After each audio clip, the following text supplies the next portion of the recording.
Mazel tov.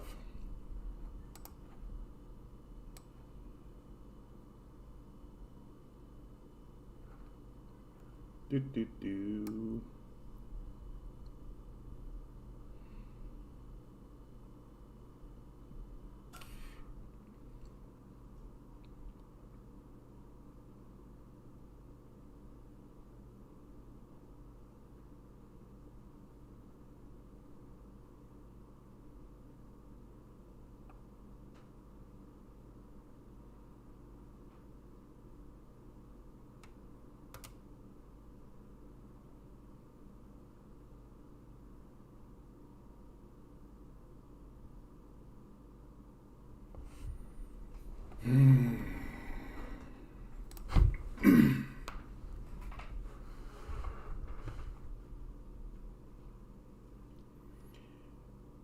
Oh, hey Ward, how you doing, bud? Yeah, I'm 10 minutes early. I was just sitting here I just finished eating and I gave my little pup a treat and I'm just sort of sitting around. Hey Greg, how you doing, bud? Good day for a live stream lockdown extended thoughts. Yeah, they're just going to keep doing that. Like they're just going to keep kicking that can down the road and bullshitting themselves that, oh yeah, in a month it'll be over. Yeah, yeah. In a month it'll be over. Oh yeah, yeah, yeah. No. Like if anything, their perpetual extension of this lockdown shows you how short-sighted they are, right? Like they've been extending these lockdowns, what are called lockdowns, right? They've been extending these lockdowns for what, like a year? Like, remember when this all started? They said it was going to be a couple of weeks, so we were going to lock down, and then they didn't lock us down properly at all.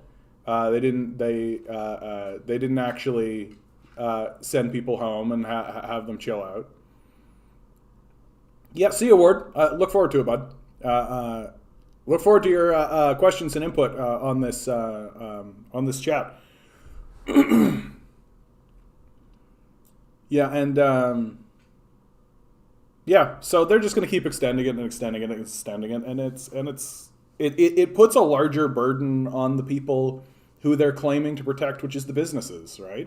Because businesses, what do? They get ready to open, right? This last one was really bad. Mother's Day, lots of businesses. I've spoken to lots of business owners who have said, yeah, we like pulled in a whole bunch of inventory, getting ready for Mother's Day. And then we're told, nope, we're not opening. That's not happening. And that costs money. Like, that's expensive. So, and what it indicates completely is what I've been saying the whole time. These conservatives don't have a plan. Like, they don't have an idea, right? They're just sort of reacting because they're reactionaries, right? They don't actually have a concrete plan or the ability to make concrete plans, right? Their free market is failing. That's their whole ideology, right? It's the free market capitalism, and it doesn't work. Like, it doesn't work. Like, free market capitalism works in like luxury good markets, right? Besides pharma and Amazon, who benefit from an extended lockdown, I mean, you could make the argument that it certainly is benefiting the political class, right? Like, big protest movements were starting to happen, right? Big protest movements are still happening, right? And continuously putting us in this kind of state of lockdown and continuously having, like, the Black Lives Matter protests happened in spite of the pandemic, right? Can you imagine what would happen if there wasn't a pandemic going on at all, right?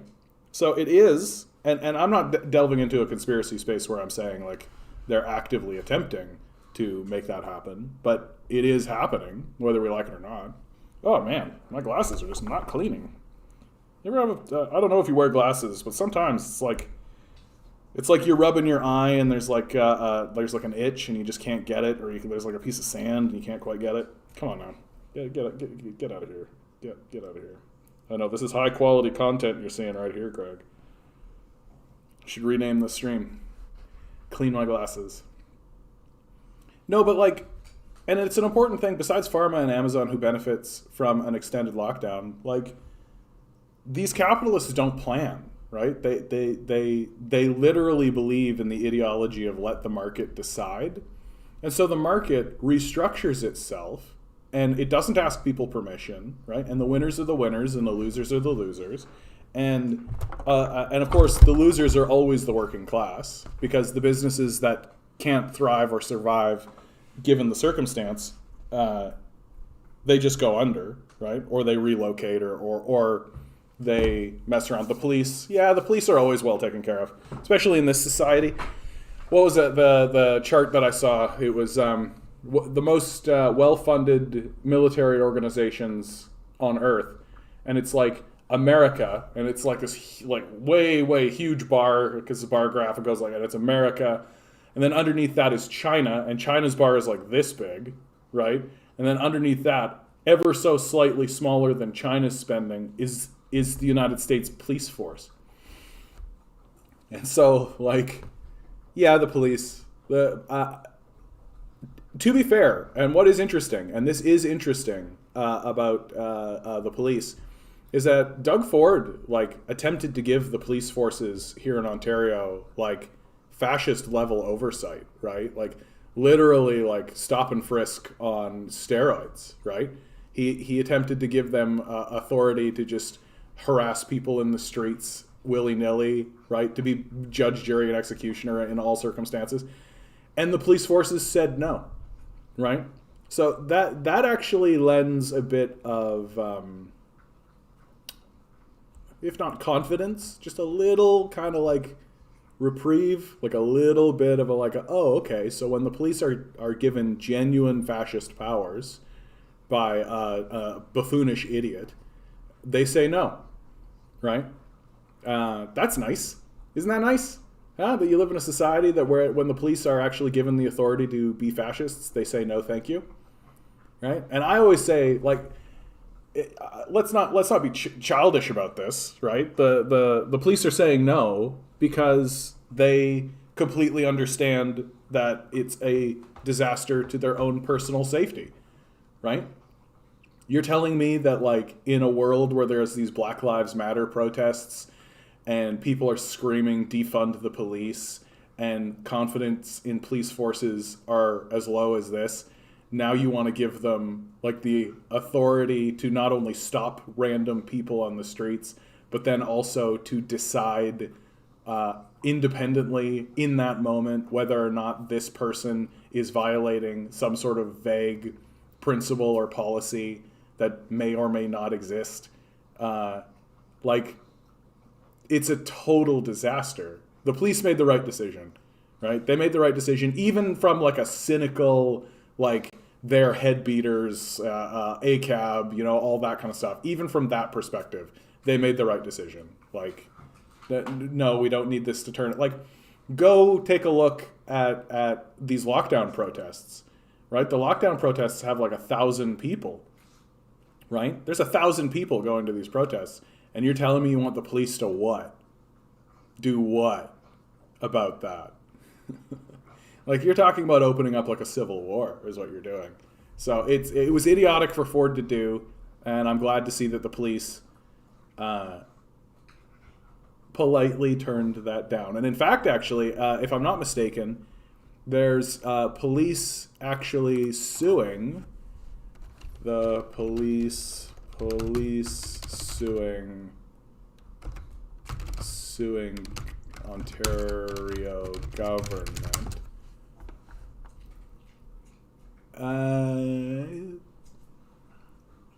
Yeah, the police officers are asking for a declaration from the Ontario Superior Court that masking social... Yeah. Ontario walks back. Anyway, this ex-OPP suing officer government... Oh, that's an old story. Anyway, there's a story where the police are laying a lawsuit themselves against the Ford administration, right? And it's like the first of its kind. It's actually a really enormous story, right? Where, like, because when we think of the police force, we generally think of them being subservient to the elected official who is in power, generally, right? Especially like the Ford administration, who Ford has cut services everywhere, and he's continuing to cut services everywhere while raising the police budget, right? Like, the police are the only people who have a budget increase during this period of time. which is a disaster, right? And they're turning around and they're suing him, and they're suing his administration. So, like, when it comes to the police here in Ontario, it's a very complex issue. I mean, I generally believe they should be defunded anyway. They are way over budget. Like, they're way over budgeted. We could definitely reallocate a lot of that money for a lot of other things. But, is what it is. Is what it is. And you're starting to see stuff like in Ontario here, Dear Doug Ford, we need to know the concrete goals. Good luck with that, right? You're never gonna get concrete goals from the Ford administration. They're free market capitalist ideologues, right? That's who they are. They're always going to attempt to default to the market will decide, which is a lot like saying let chaos reign, right? Heroes of the Storm, that's nothing. Vaccines will get us back to normal. Why is Canada pretending otherwise? Here's a great National Post opinion piece, right? So let's see what the fascists have to say. First of all, the concept that vaccines will get us back to normal, right? When you hear this phrase, get back to normal, they are saying sell us back into wage slavery. That is what they're saying, right? Like, normal is people living on subsistence wages, like one paycheck away from collapse, swimming in debt, right? That's normal. Why do conservatives act like they are for small government, but act like dictators when they are in power? When you think about that, Max, that's actually the same thing, right? That they are for small government, but act like dictators. Well, a dictator would be the smallest form of government, wouldn't it? That's the reason they're in favor of small government, is because they want to be dictators, right? They want to just dictate how things go. They don't actually understand how the system works, right? They don't actually understand how the democratic structure works. They don't understand what deficits are. They don't understand any of these concepts, right? What they want to do is they want to get into power, and then they just want to dictate their terms. And they don't genuinely understand the system that they operate in. Or if they do understand the system they operate in, they're actively grifting about it, right? And like, the whole small government grift is just yet another assault on our public services in order to privatize. That's all it's about. That's all it's about, right? That capitalists and conservatives want there to be no social services. They're very open about it, right? And it's a complete failure. It doesn't work, but that's what they want. Ruth. Hey, Ruth, how you doing? Ford should have been fired weeks ago. How do we do that? Why do we have to wait for an election? That's just how the system works, Ruth. It really is that simple, right? Historically, we should count ourselves very fortunately, because there are periods of history where figures like Doug Ford show up and rule, and they get to be in power until the day they die, right?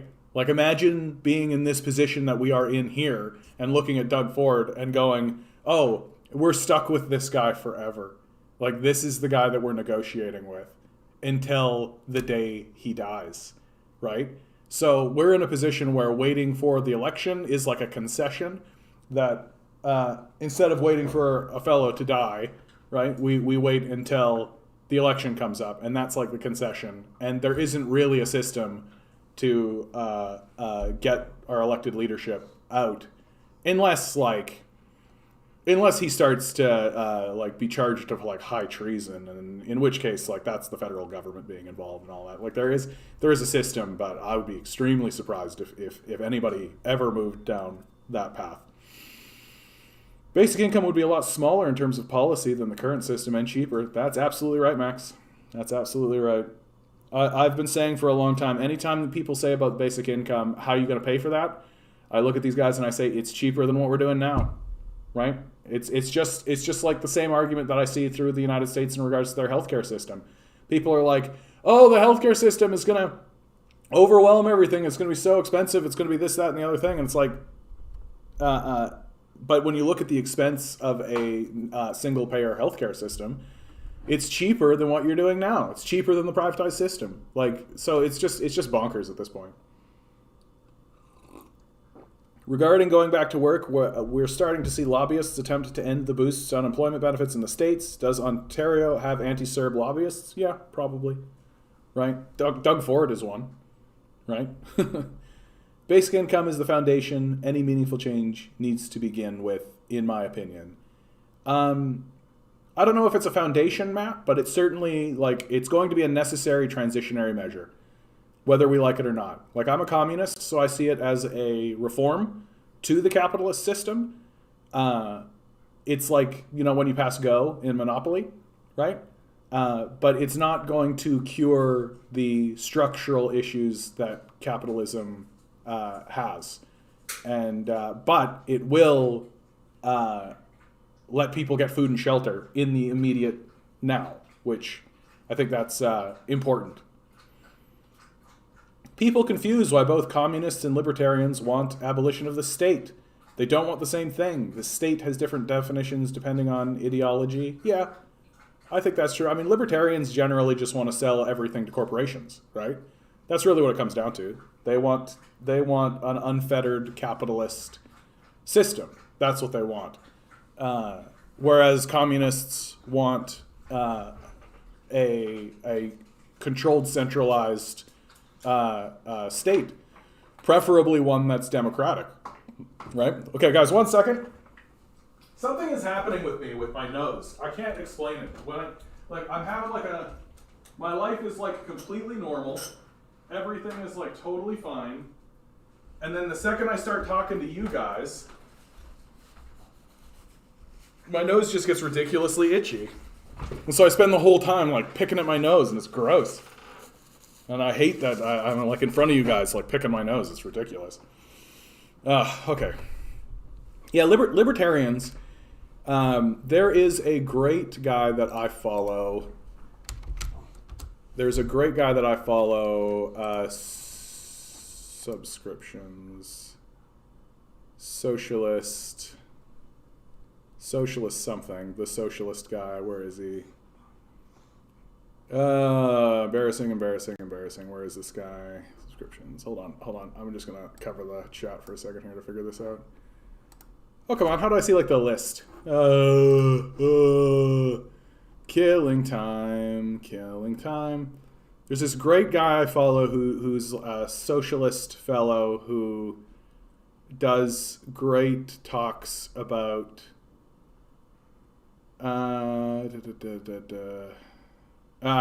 forget it.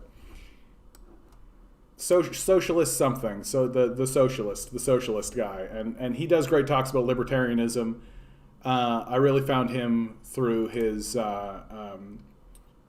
through when Jimmy Dore had a Boogaloo Boy on, right? And that really kicked this guy off to talk about libertarianism and why libertarianism is actually quite dangerous, and why and it is dangerous, right? Unfettered, unregulated capitalism as a system, like take the failures of what we're doing now and then just put it on steroids. How is this not a grift? Like, how is this not a grift? Basic income takes the government power away. That's why they are fighting.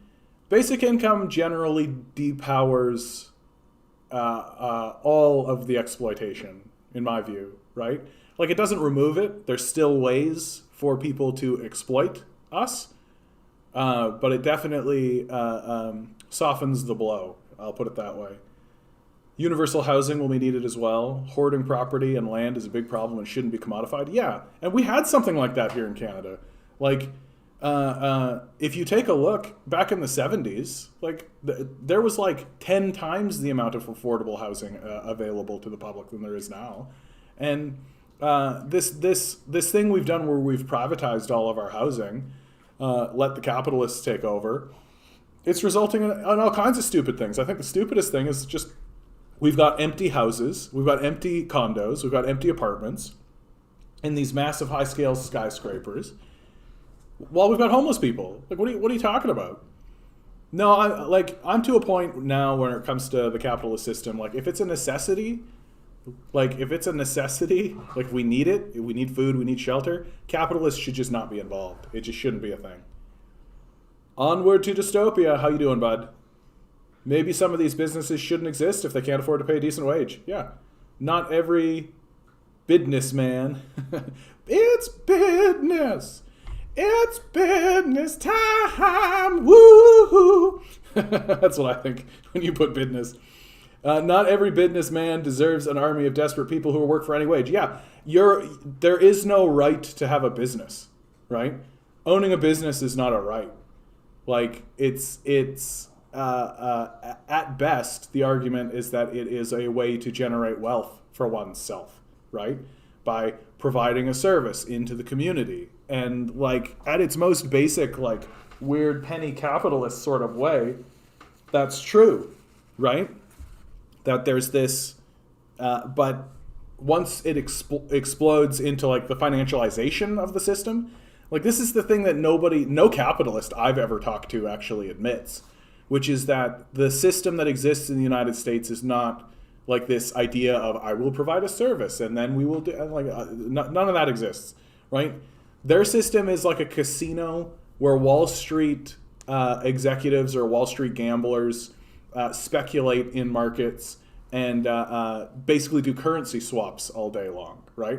It's completely worthless. It provides no value, right? All it does is shuffle dollar bills here and there, right? And if the system collapses, as it does often, right? Well, then they just bail it out. And what do they bail? How are they bailing it out? Oh, yeah, with our labor. That's how they're bailing it out. Oh, okay. What an interesting and evil system. Ugh. And this vaccines will get us back to normal. Why is Canada pretending otherwise? Because it's not going to get us back to normal. First of all, like, we've gone through, like, we've been scarred as a people, right? Like, anybody can put into the chat right now, disagree with this statement, right?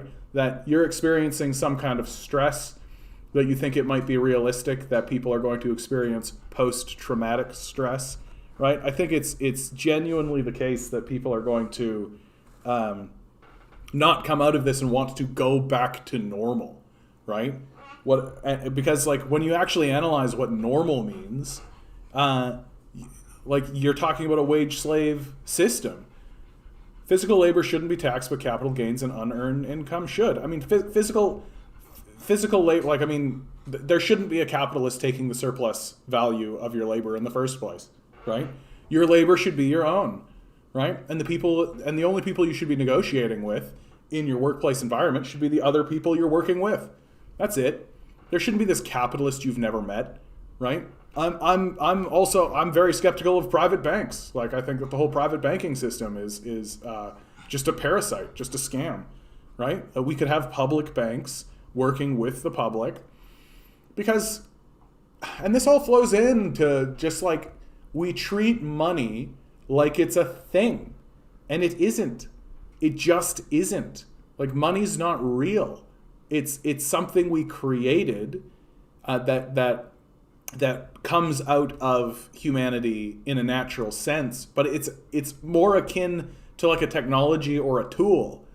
But we've elevated it to be, like, the thing, the reason for living, the reason we are alive. Like, we've supplanted the pursuit of knowledge or the pursuit of our environment or the pursuit of some kind of enlightenment, the pursuit of God, if you like. We've supplanted all of that with this madcap pursuit of money. We might as well be trying to find Santa Claus, right? We might as well be trying to find Santa Claus. I think I'm figuring out why my nose is itching. It's because I've got hair here, and some of them are, like, up, and as I talk, the hair bumps into my nose. Oh my goodness. I'm going to have to trim all this. So tomorrow you guys are going to see me, and it's going to be all trimmed. I'm not sure everyone is going to go out and spend like they are hoping. Yeah, like, people... Like, the entire society has been restructured, right? Like, anybody else notice that? The entire society is going to be restructured. It has been restructured. There's no denying it. Like, the reason why people can't find workers now in the United States is not because there's, like, people organizing to say F you to the bosses or any of this kind of stuff is because they left the city, right? They left. There are no workers. They were broke to begin with. Then they were abandoned in the middle of a pandemic. They're gone, right? That's the reason they can't find workers. It's not because people are like, oh, I won't take that job, it's low wages, and we should organize, and there's a union and all this kind of stuff. That would be great if they were doing that. But the reality is probably just like, yeah, you destroyed your labor market. Like, the labor market got destroyed. You didn't actually support them. You didn't give them any money. They got kicked out of their properties, exactly. They got evicted, right? Something that was completely not reported on throughout the states at all, right? And they left. What do you think happened? Right, and so now there's going to be a big push by the capitalist class to remove what meager employment benefits exist already, so that they can just squeeze that little blood out of the stone. But doing that is actually completely counterintuitive, right? Because it inverts what an economy actually is and how an economy actually starts. Like, trickle-down economics is an inversion. Like, George Bush, the original, was correct when he said to Reagan that trickle-down economics is voodoo economics, right? It doesn't actually work. Like, if you give money to rich people, they'll just put it in offshore accounts. That's what they'll do, right?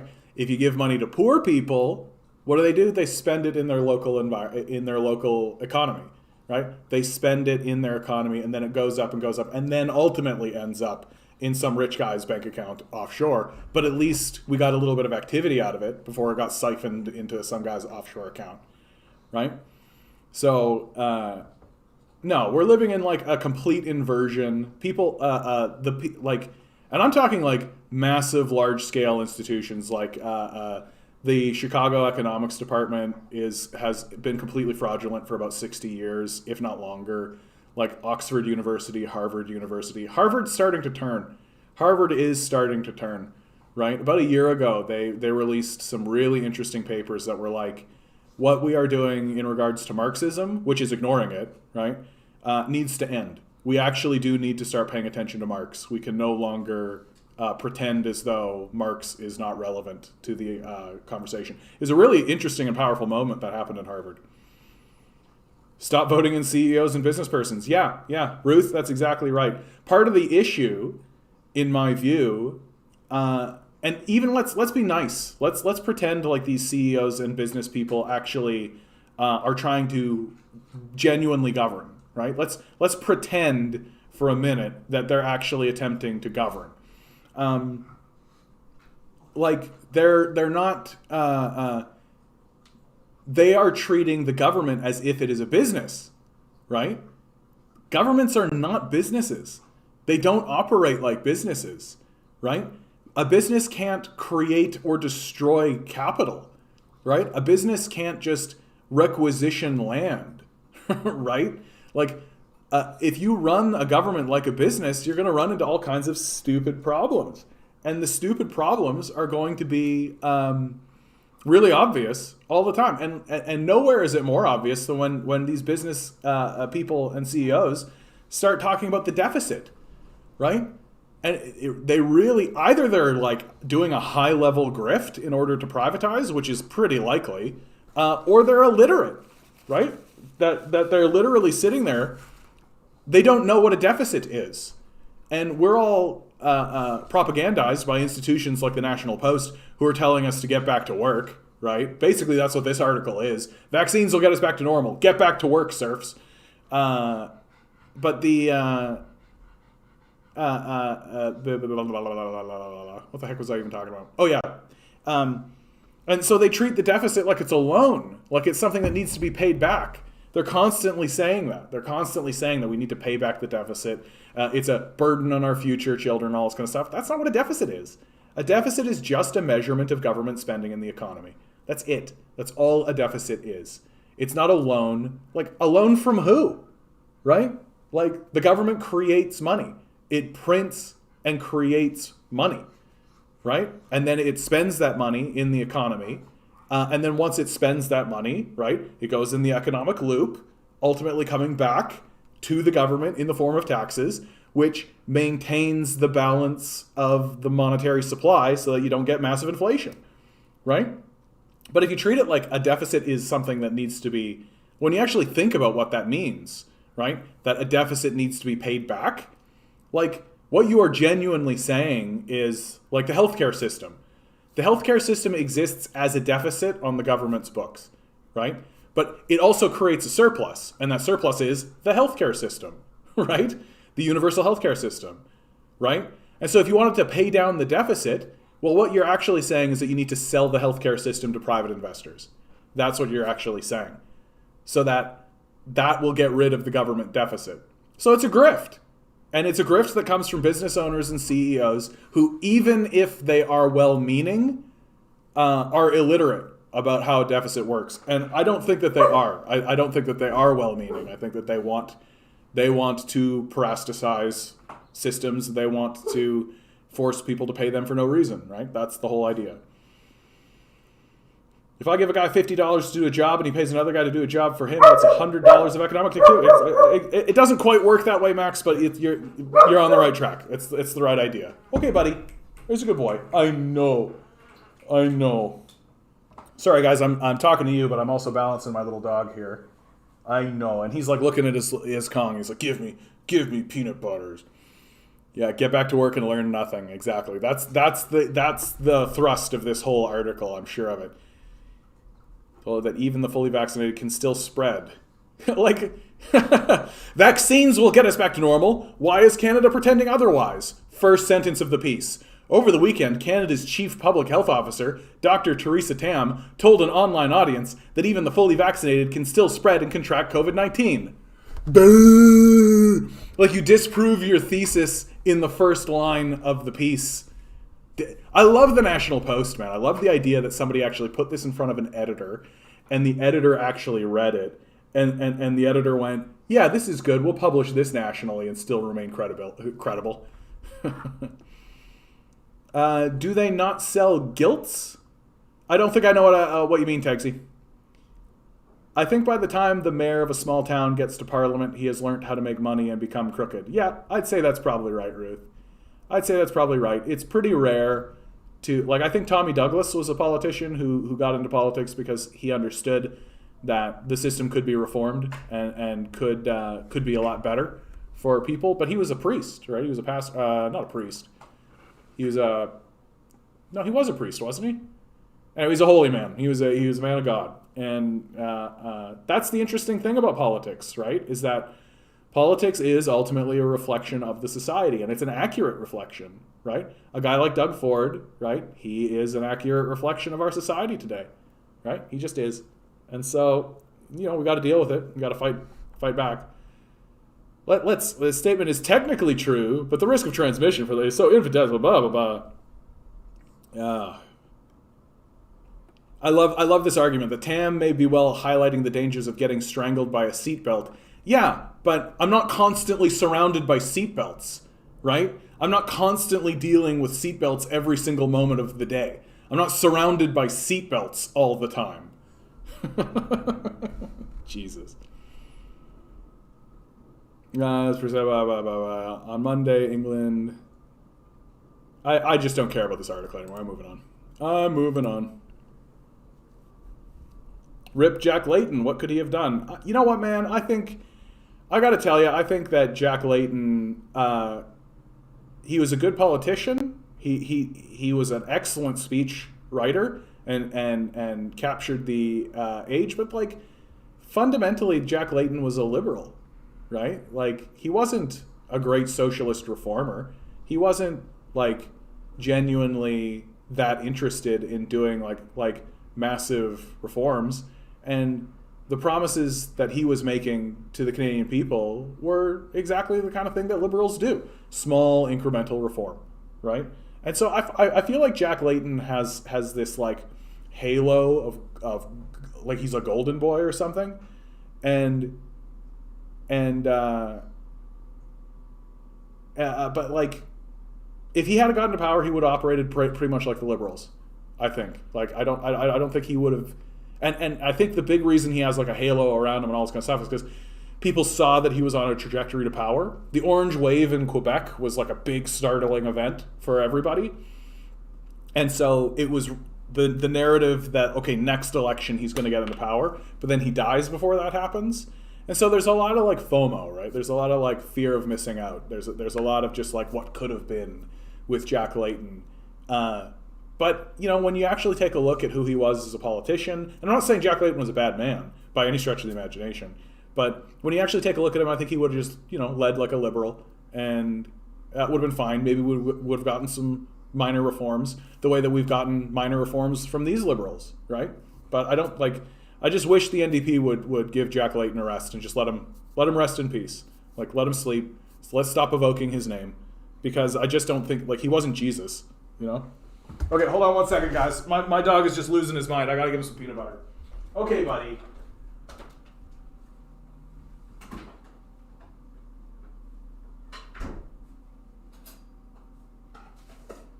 Okay, buddy. Peanut butter time for Milo. He needs peanut butter or he's gonna lose his mind.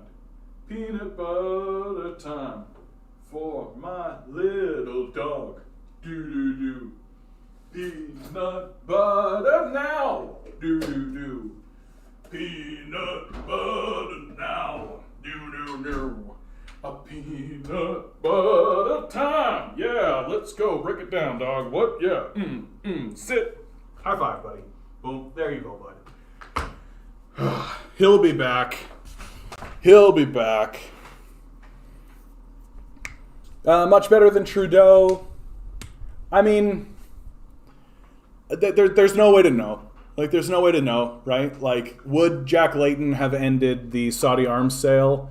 Would Jack Layton have not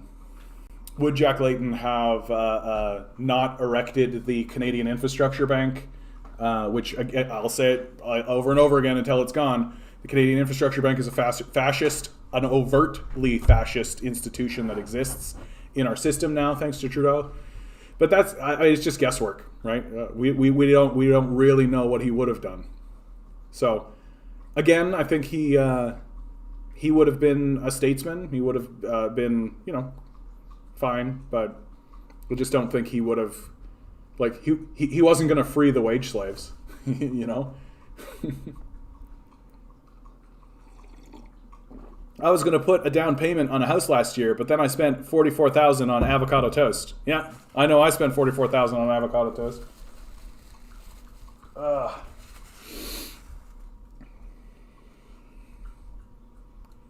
What can I do as a Canadian to support Palestine?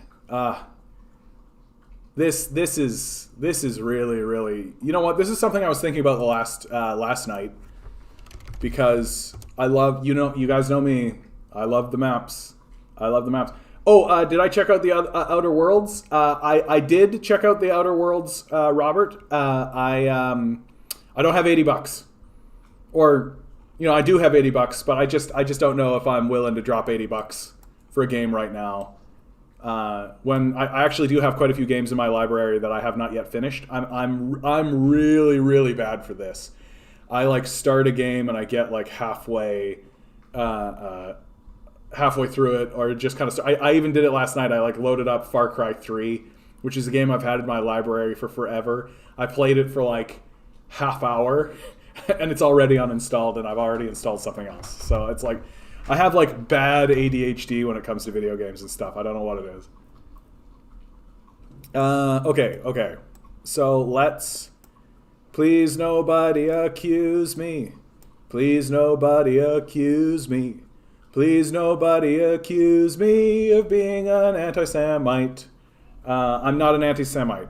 So let's talk about Israel and the Palestinian conflict and what's going on there, and the larger sort of picture about why Israel is putting itself.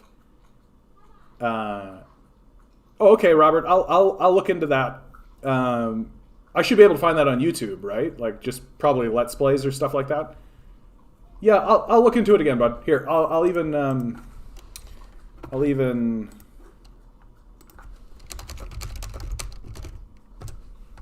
there. That'll be there now, and I'll do it at the end of the stream, bud. Okay. And if who knows, maybe I'll find something good and I'll be able to show it on the channel. Okay. Israel, right? So Israel is created in the early 60s. The state of Israel after the World War. Lots of Jews coming from Germany and all over the place get kind of funneled into Israel. It is fundamentally if we zoom it out into a military perspective, it is fundamentally a military base in the region, right? If you actually take a look at this region and think about the 60s, think about post-World War II environment, nobody has a foothold here. America doesn't have a foothold here, right? Europe's been blown to pieces, right? It's completely blown up, so it doesn't even have the military ability to get into this region. So the United States sets up a military base, which is the state of Israel, right? They put nukes there, right? There's nuclear bombs here in Israel. And this creates, instantaneously, it creates military conflict in the region, right? And you can pretend that military conflict is based on strictly religious sectarianism if you like, but think about Egypt, Iraq, Saudi Arabia, Syria, Jordan, Lebanon, right? All these places, right? They're sitting there living their lives and they're all this kind of stuff. And then along comes America, declares these borders to be Israel's, right? Puts nukes in the region and just takes over huge sections of the land, right? I don't think you need to talk about this along religious lines at all. That is a military invasion. It is a military encroachment in the region. And so they join forces and they invade. They invade Israel, right? And there's a big war, which the United States, of course, wins because the United States is a nuclear power. They can put aircraft carriers in the Mediterranean, right? They don't need to, get people's permission, especially not at this stage.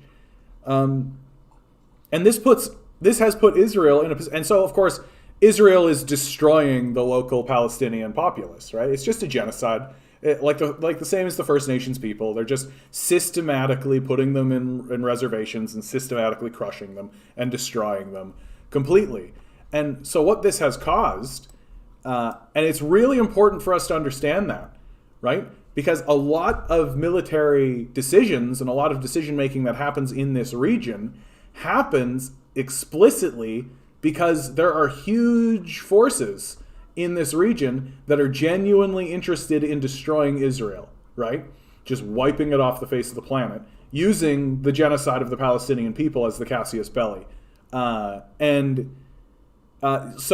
take a look at Egypt, right? We all remember the Arab Spring, right? Remember the Arab Spring, where the people of Egypt stood up, overthrew their dictatorship, right? Threw off the shackles, all of this kind of stuff, and immediately had an election. Well, who won that election, right? The people that won that election were the Muslim Brotherhood, right? Now, again, I'm not going to get into religious conversation about this because I don't think it's a religious issue, frankly. But the Muslim Brotherhood's stated goal, right? Their number one stated goal is the destruction of Israel, right? They're very upfront about it. And so Egypt had a revolution, threw off the shackles of its power, had an election, elected the Muslim Brotherhood, who are interested in going into Israel, right? Going into Israel, right? Like this, destroying it, right?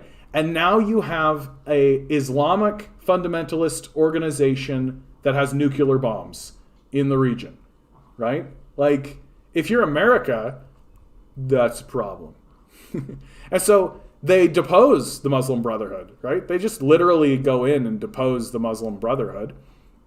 But the Muslim Brotherhood didn't disappear, right? It's not gone, right? It didn't vanish, right? And you can be sure as shooting that if they can get the organizational force to take over Egypt, which they did, they can for sure get the organizational force to take over Saudi Arabia. And given what's going on in the modern map right now, where Iraq is basically just a destroyed state with like oil fields and like a loose administration, Syria is also destroyed. It's like a complete famine space. Jordan, same story. So the only real power, Iran is your direct enemy. Here's Iran, right? And so your only ally in the region is Saudi Arabia. And you think the Muslim Brotherhood isn't actively working to overthrow a literal theocratic state that's allied with the Americans? Yeah, of course they are. Of course they are. Why do you think there's so much war going on in Oman or Yemen, right? They're suppressing the Muslim Brotherhood, who took Egypt over in 2008, right? And everybody knows, well, not everybody, obviously, nobody talks about it, but like it's really clear that if Saudi Arabia is overthrown by the Muslim Brotherhood, where's America's allies? Who's allied to Israel in the region? Syria's not an ally. Iraq's not an ally. Jordan's not an ally. Egypt isn't an ally, right? Not really. What, Turkey? Turkey's your ally, right? Turkey is not really. It's a not a reliable ally, certainly. So Saudi Arabia is gone. Like the state of Israel goes next, and it's not going to look good. Like it's not going to look good, and things will get really wild and things will get really crazy. And so from the Western perspective, like why are the liberals selling weapons to Saudi Arabia in the first place in order to do this genocide? It's all this thread that when you pull it, you come to realize that they've got to sell weapons to Saudi Arabia to suppress the populations of Oman and Yemen, as well as within Saudi Arabia itself, to prevent an overthrow of Saudi Arabia, to prevent the Muslim Brotherhood from creating a cascading effect where they take over the region and then go into Israel and then seize nuclear bombs. That's the entire narrative. And yes, we are the Nazis in that conversation. We are the bad guys in that conversation, right? We're the ones invading. We're the ones putting in a military base. We're the ones destroying the region. We're the ones pillaging everything, right? So yeah, we're absolutely the bad guys in this conversation, but that's the logic, right? That we need to suppress the Muslim Brotherhood. We need to do it with military force. And this is a war that's been going on since the 60s. Right? And it's a war that we just don't talk about. And the only reason the public is aware of it at all is because of 9/11. Right? The only reason the public even thinks about this region in any serious way is because of 9/11. Right? If it hadn't been for 9/11, we would still just be like, oh yeah, okay. We'd still be making movies like Aladdin, right? We'd still be making like highly racist characters like Jafar, right?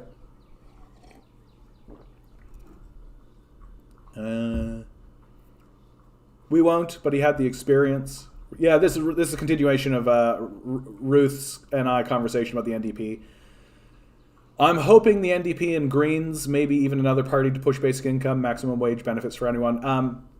I think if this is the statement I will make about the NDP. If the NDP do not make the basic income a electoral issue in this next election, if they are not pounding on that pulpit, saying the words basic income, or at least guaranteed income, or something like that, if they're not pounding the pulpit and actually talking about it in this next election, they've been co-opted. They've been bought.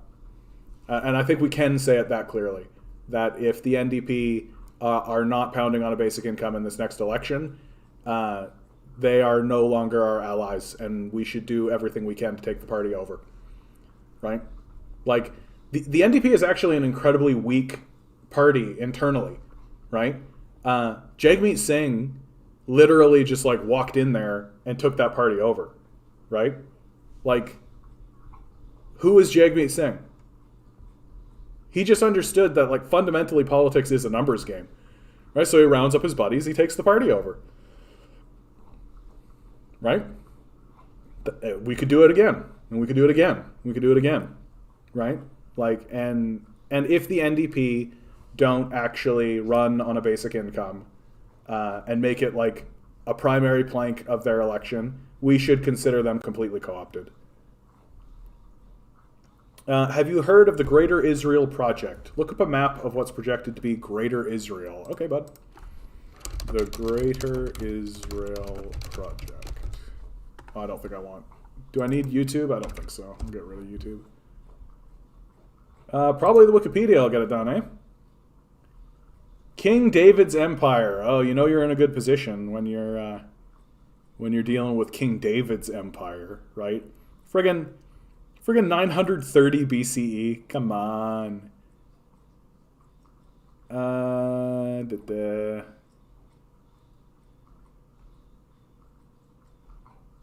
Bible contains 3 geographical found in Genesis.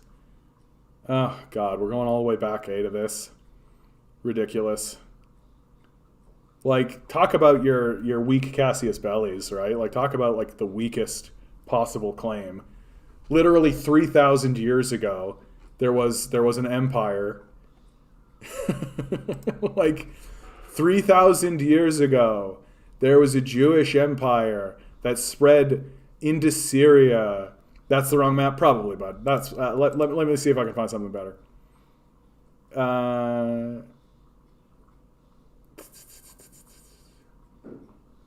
What is this it? Is this it, bud? Is that it? That's a huge chunk. If this is it, like that's a huge chunk of territory. Like, yeah, vaguely, yeah. I mean, this. I actually see how this could be done. This is fairly realistic, frankly. If you're the state of Israel, right? Iraq.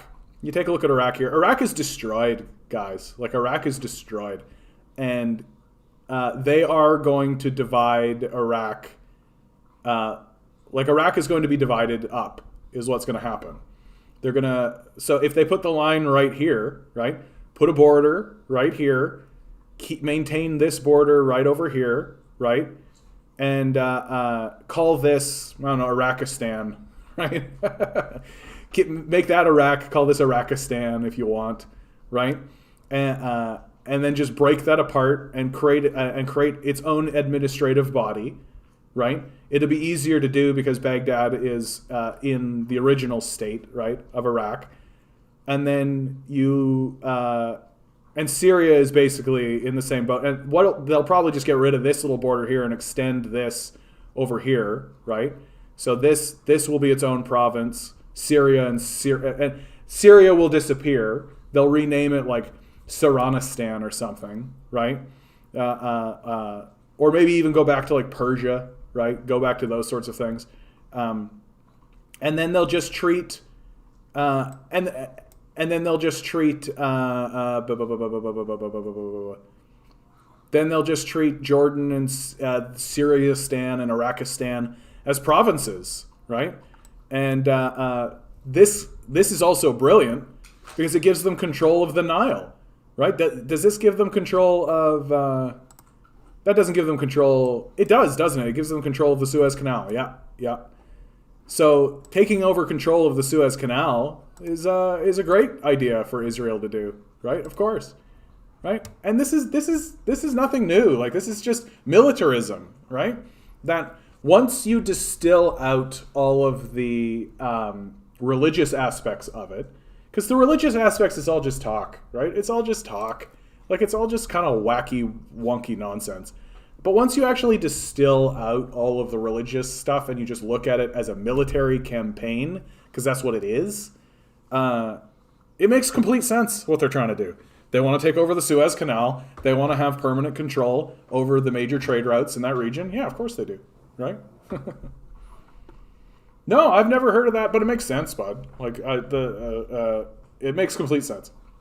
That's what that's why a big reason I'm doing this live stream is to find out more information like that, Robert. And I'll take a look at the.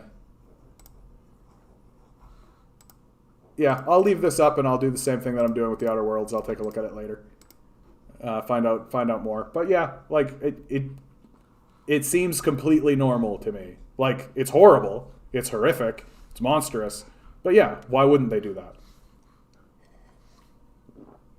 It makes sense to consolidate a lot of fractured and destroyed regions under the state of Israel. It makes a lot of sense. So what can you do as a Canadian to support Palestine? Elect politicians who are going to who are not going to buy Israeli goods, right? Elect politicians who are not going to go along with this. Elect politicians who decry it, right? That's all you can do. Stop trading with them. Stop organizing with them. Stop selling weapons to them, right? That's all you can do. Follow Tucker Carlson, go to jail. I really like this guy. What's this guy's name? He's like the lawyer something or other. Let's actually go to his channel, because this is a good opportunity to highlight this guy. The Legal Eagle, is that his name? Legal Eagle. Legal Eagle. This guy's great because he's actually like a lawyer. He really, really knows his stuff. And his stuff is really highly technical and pretty dry sometimes, but he's very knowledgeable and passionate and empathetic and compassionate in the way he delivers his stuff. Really, really worth listening to this guy especially on big button issues like this. Tucker Carlson is an obvious neo-Nazi, right? Or at least that's who he's talking to, right? That's who he's marketing to. Like he's an obvious racist, an obvious neo-fascist. You don't necessarily need to have this guy tell you that. But there are lots of, like, what was it, the George Floyd murder? This guy was really on point with the George Floyd murder. So I really recommend the Legal Eagle. He's really worth paying attention to. Have I subscribed to this guy? Oh, embarrassing. Embarrassing. Here I am talking this guy up. I haven't even subscribed to him. Oh my God. Just an Israeli Trump buying those country instead of trading Puerto Rico for Finland. Don't think I understand what you mean, Ruth. I watch him too, yeah. Yeah, Legal Eagle. I'm glad that a lot of you guys are on board with Legal Eagle. I'm still a bit like I don't know what the rules are regarding playing other people's stuff on the channel, so I'm a little tentative on just playing people's stuff. I mean, I think memes are fine, but anyway. A teacher saw a 12-year-old black kid play with a Nerf gun at home on Zoom. Video recorded him, showed cops. Cops went to his home. He was suspended. His disciplinary record says he took a facsimile of a firearm to school, and now he has a criminal record with the sheriff's office. That's America, baby. That's America. Like, the racism is deep. The racism is super deep. And honestly, some of these small town cops just have nothing better to do. I remember, like, I lived in a small town, a small community of Portage la Prairie, Manitoba, and like cops, like people would be playing with water guns, and cops would like pull them over and harass them for playing with water guns, right? It's ridiculous. Aussie posts Western anti-communist propaganda based on evidence. He found sources such as Dude Trout. Okay, that's fine. We don't need to worry about that. Hey, our communism now has a Discord server. Hooray. Good for you guys. Yeah, 25 Palestinians massacred, including children, and 0 Israelis killed. But this is the BBC headline. Pleas for calm as Israel-Gaza violence erupts. Yeah. I think you can play like 10 seconds. Yeah, I don't know what the rules are. Trump wanted to trade Puerto Rico for Finland. Trade? Well, hold on. Who is he trading with? Like, he's going to give Puerto Rico to who? To the EU? And then we'd get Finland? I don't see how this makes any sense at all.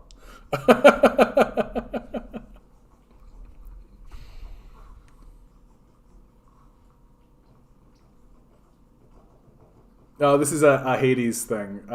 If you guys want to play a really, really great game, it's a roguelike that gets into some really interesting existential themes because it's really tied to the Grecian lore. And not in like a God of War way where they're just like, oh, it's a Hydra and we stole that from the Greeks, but like genuinely actually creating characters that tie very closely to the characters that existed in the ancient Greek literature, and really successfully, in my view, expanding on a lot of that lore. Hades is a great game. The action is crisp. If you just want to play like a good action game, the gameplay loop is very satisfying. But they've done a really good job. I think that if they really wanted to go Greek with it, they could have pushed it even further. That, like, Grecian literature has stuff in it, like, you slept with your mother and killed your father and then plucked your own eyes out, right? Like really intense, crazy shit. They could have pushed it farther in that regard, I think, but still, it's a really excellent game, excellent storytelling, defining the genre of the roguelike. So you're going to see this stuff pop up on my feed all the time. I won't get too much into it because it gets kind of inside jokey. Anyway. McDonald's workers are striking starting May 19th. Don't cross the picket line. Oh, wow. Is that real? This comes from March Against Nazis, which is a subreddit I follow because I think we should march against Nazis. I think that Nazism is bad. Wow. See, I got to tell you, dude, like, I strike, yeah, absolutely. Striking for $15 an hour is asking for crumbs, right? The whole $15 minimum wage. Why are we asking for a living wage when we should be asking for a thriving wage?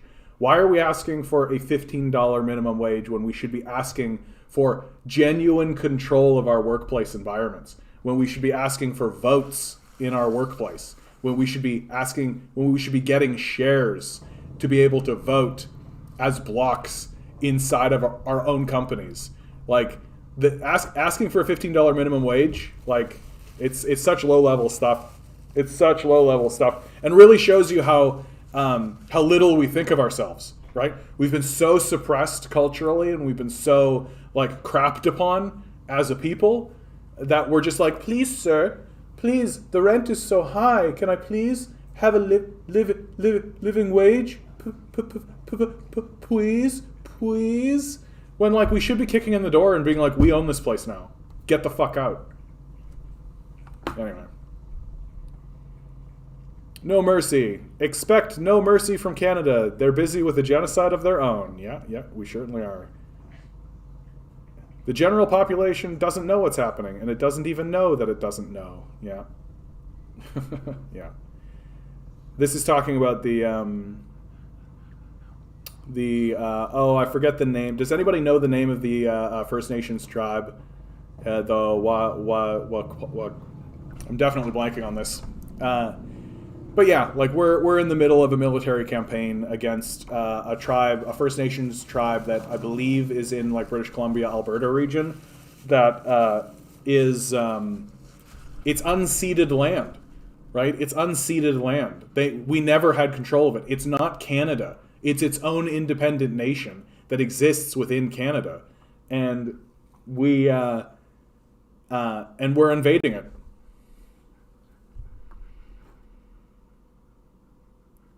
He had a feud with Finland when they told him no. Trump had a feud with everybody, dude. Like, who wasn't Trump? Who was Trump like good with? Wouldn't a living wage be about $25 per hour if productivity and wages had have stayed linked? Like in the 70s, productivity and wages diverged. They went and productivity went like this and wages stagnated. And if they had have stayed linked to one another, the minimum wage would be about $25 per hour right now.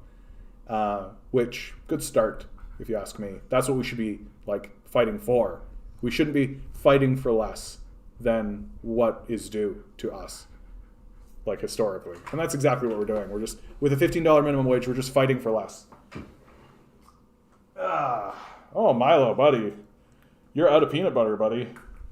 Here, I'll try one more time. I got a little, like, he's a little peanut butter addict. He loves it, though.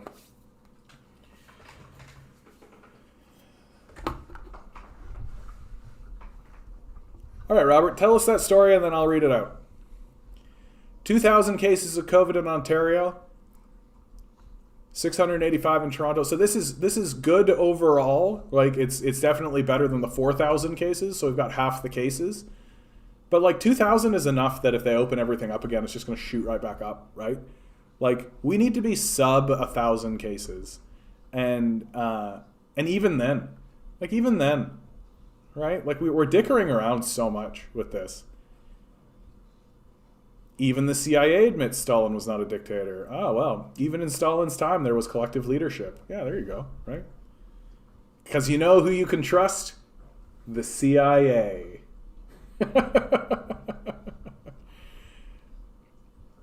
It's more of that. Cases, pi.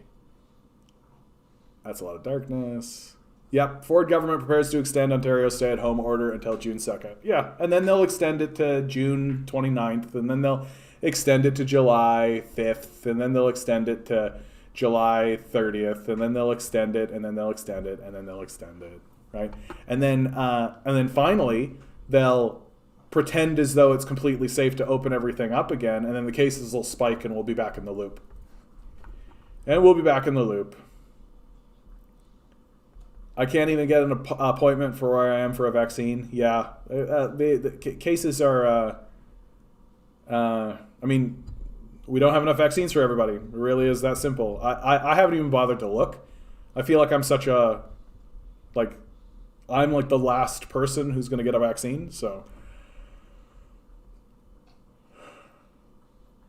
Oh yeah, you're in this situation. Eh? You're going out. People are just. Yeah, it's exhausting. Eh.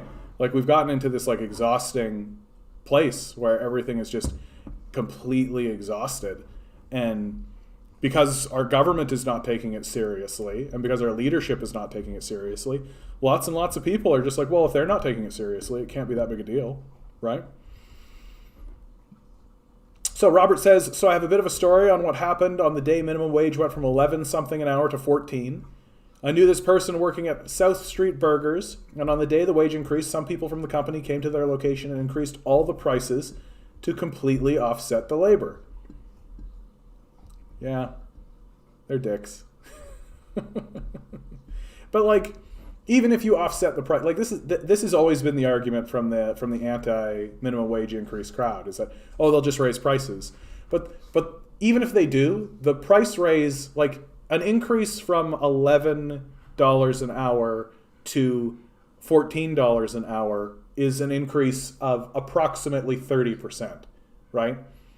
I'd be very surprised if they raised prices 30%, right? That if prices do raise, just because of how it works, just because of how selling stuff, that the price raise doesn't eat away the minimum wage increase, right? That the minimum wage increase is actually beneficial. I directly benefited from this. I've always been a minimum wage worker.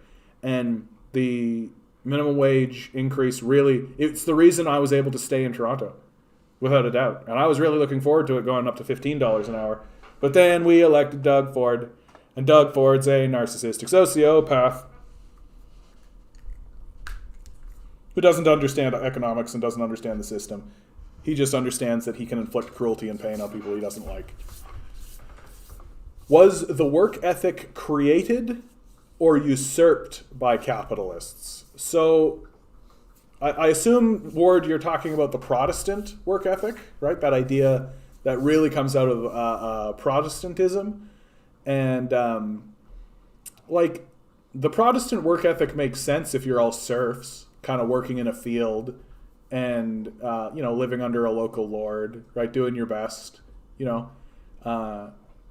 everybody needs to pitch in, right? It used to be that to actually feed everybody, you needed most people working, right? And it was a very small group of people who could, like you're talking like your knights and your lords and your kings, and that's like a real small handful of people. And everybody else needs to be in the fields, needs to be working, right? And then, of course, this idea, it gets usurped, ultimately, right? It gets usurped by capitalists. And it's very convenient for capitalists who do no work, who provide no effort, who are parasites on the side of the system.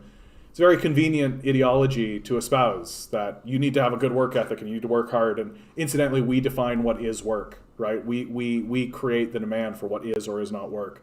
And if you spend your time researching, communicating, talking, organizing, doing any of the stuff that I'm currently doing, none of what I'm doing is considered work to the capitalist class.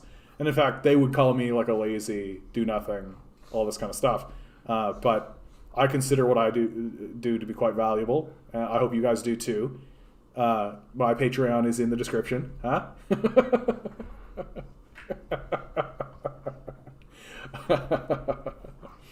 But that's what capitalists always do, Ward, right? They're always usurping, right? They're always taking things over. Like capitalism, take a look what happened to the Green Movement, right? Capitalism completely co-opted the Green Movement.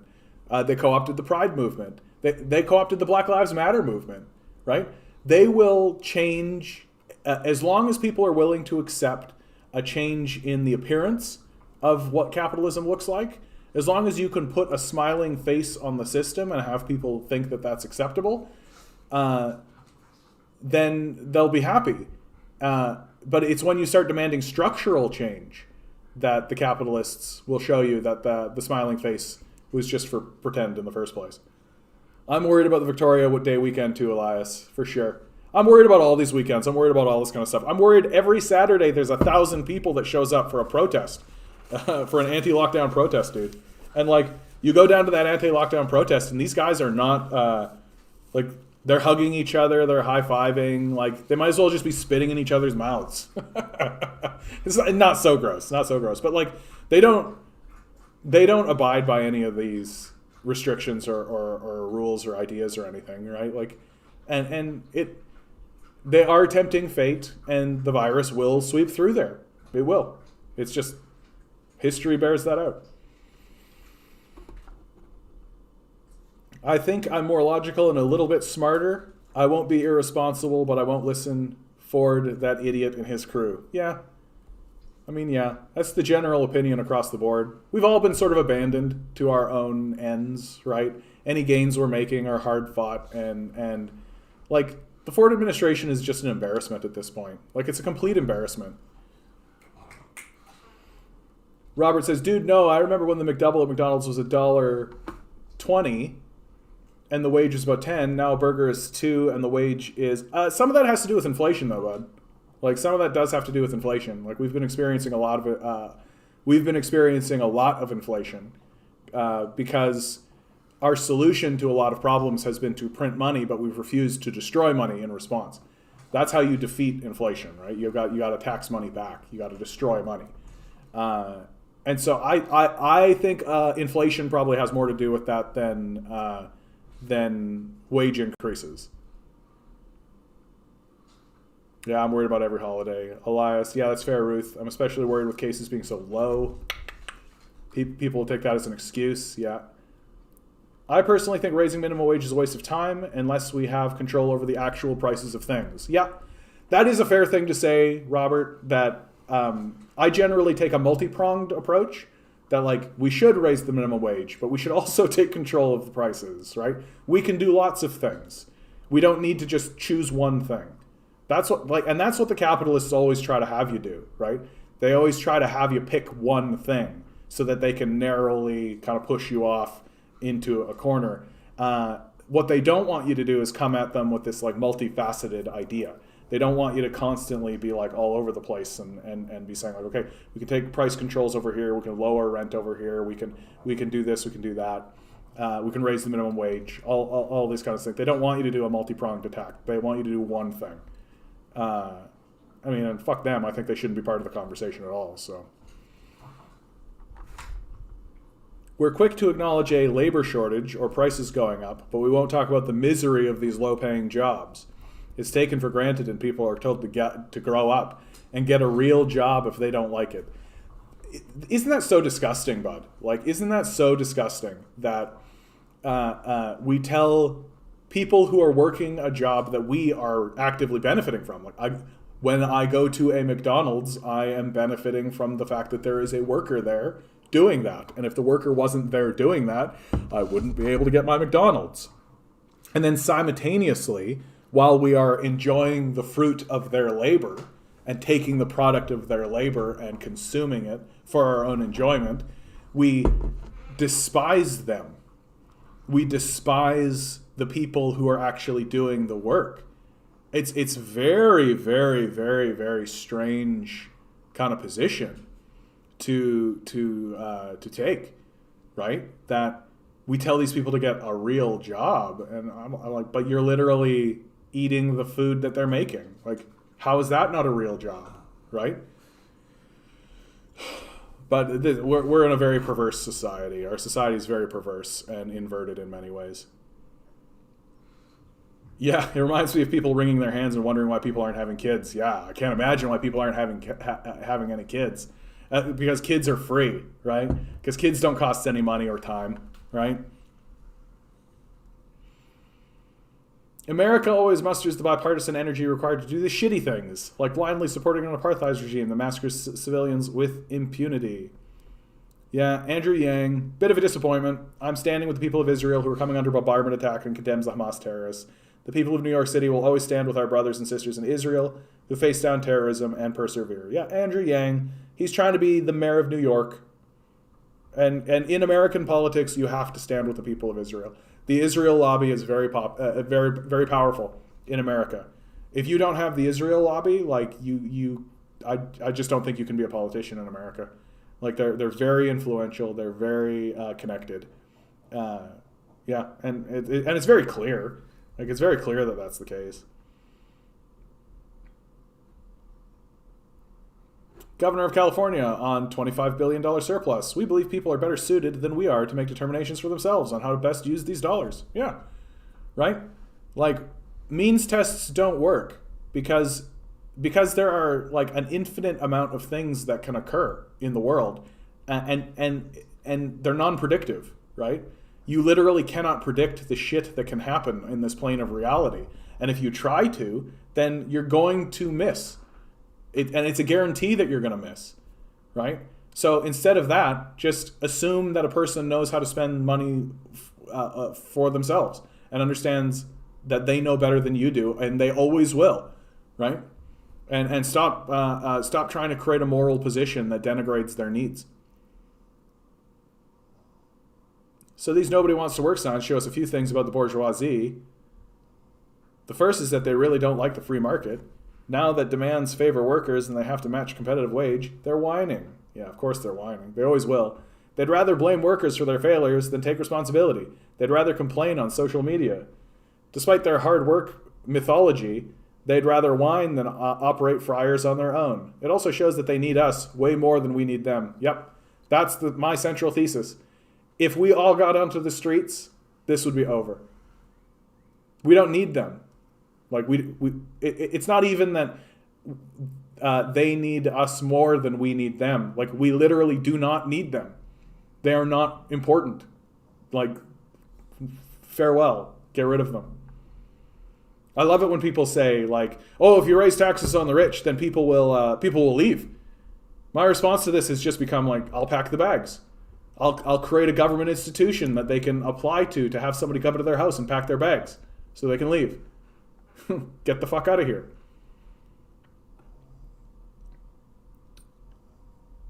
I like to see legislation that puts downward pressure on housing prices, rents, and goods. Yeah, I think a lot of people would like to see that. Unfortunately, it's going to be forever until they actually even admit that the housing market needs to be like foreign buyers and billionaires are buying properties and speculating on them and keeping the properties empty. That's what's happening. And it's going to be like 5-10 years before they even admit that that's real. And then it'll be like another 5 years after that before they actually do any legislation about it. If we keep letting them do this, if we don't take to the streets and actually do something. They'll throw child tax credits at them. That should be enough to have tons of kids. I mean, that's part of the reason why we got the child care benefit, right? Like the child care benefit is such a funny story in this country. Like the Stephen Harper administration puts in a basic income for children, right? And doesn't talk about it. Like he didn't run on it. He didn't mention it in the election. He didn't say anything about it. He erects a basic income for children. And I think the reason why he doesn't actually tout it and actually say to Canada, look what I did with the childcare benefit. You should keep electing me, Stephen Harper, right? Don't elect Justin Trudeau. Don't elect Thomas Mulcair. You should keep electing me. Like, I did great things.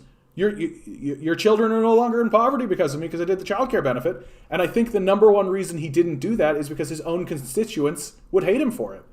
That he did it quietly so that his own people didn't know that he did it. Because he knew he would lose support from his own party if he did such a thing.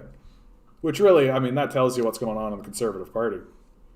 Oh, and for the record, I'll say this out loud and I'll defend this. I'll die on this hill. Stephen Harper was a better prime minister than Justin Trudeau. Speaking of ignoring misery, my lib friends look at me like I'm crazy when I say the problem in America isn't guns. It's that America is a miserable place that breeds nihilism, and people with nothing to lose who pop off like clockwork, but it's just a part of life. Of course, America has too many guns, but my point is that's the easy thing to point to. Yeah, what's the nihilism thing is super on point, right? Like there is a ton of nihilism going on in the United States. Like you got to think, like if you're a young kid, like imagine one of these like young kids who go to these young kids who get involved in the military. They go overseas thinking they're defending king and country or whatever, all that kind of stuff. They're defending America with the flag, salute, all that kind of stuff. It doesn't take very long to find out that this is a grift. Like it doesn't take long to figure out that like Smiley Butler is right, that it's a racket, right? That's why you have such high levels of suicide rates among returning military vets, right? Like this machine is all encompassing and horrific and demonic, right? And people don't necessarily have the ability to articulate it. That's another thing, right? We're not educated. We're not given the language to articulate the horrors that we're seeing. And we've denigrated the very institutions that would be responsible for doing so, which is the humanities and the arts, right? We've done that for decades. And if you don't have any artists, if you don't have any poets, if you don't have any novelists, if you don't have any humanists, right? If you don't have anybody actually attempting to articulate these horrors, then they don't, right? And so what do you end up with? You end up with people who have this angst inside of them that is unexpressed, that they can't express any other way, and then eventually it just blows up. And they get into an emotional state. The place is awash in guns. So on and so forth. So you're saying Harper is better than Trudeau? You beat me to it? Yeah, I think Harper is better than Trudeau. I mean, it's still picking two piles of crap, but I do think that Harper was a better prime minister than Justin Trudeau. Ruth, they're so dumb, they still don't get that kids are poor because their parents are poor. Tidbits of money won't help. I think the child care benefit ends up being it is a concession. It is this idea that if we don't do something, people are gonna like live in poverty for sure. It's a method for the conservatives to like the Liberals and the NDP have been promising forever to do like a national childcare, right? Well, instead of doing national childcare, just create a basic income, right? So that you can send your kids to daycare and then you can keep working for capitalists.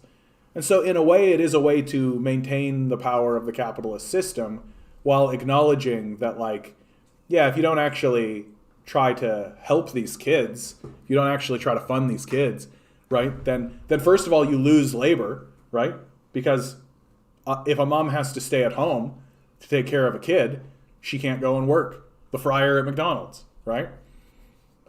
So it's like they took a look at the basic income idea and they found, okay, we can hold kids hostage using this system, which is exactly what they've done.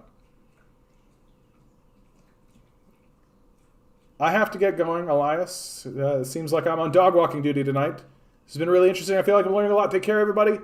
Bye, Elias. Thanks for coming in, bud. I appreciate it a lot. Leave a like on your way out, okay, bud? Everybody just hit the like button right now. Just do it. Just hit the like button.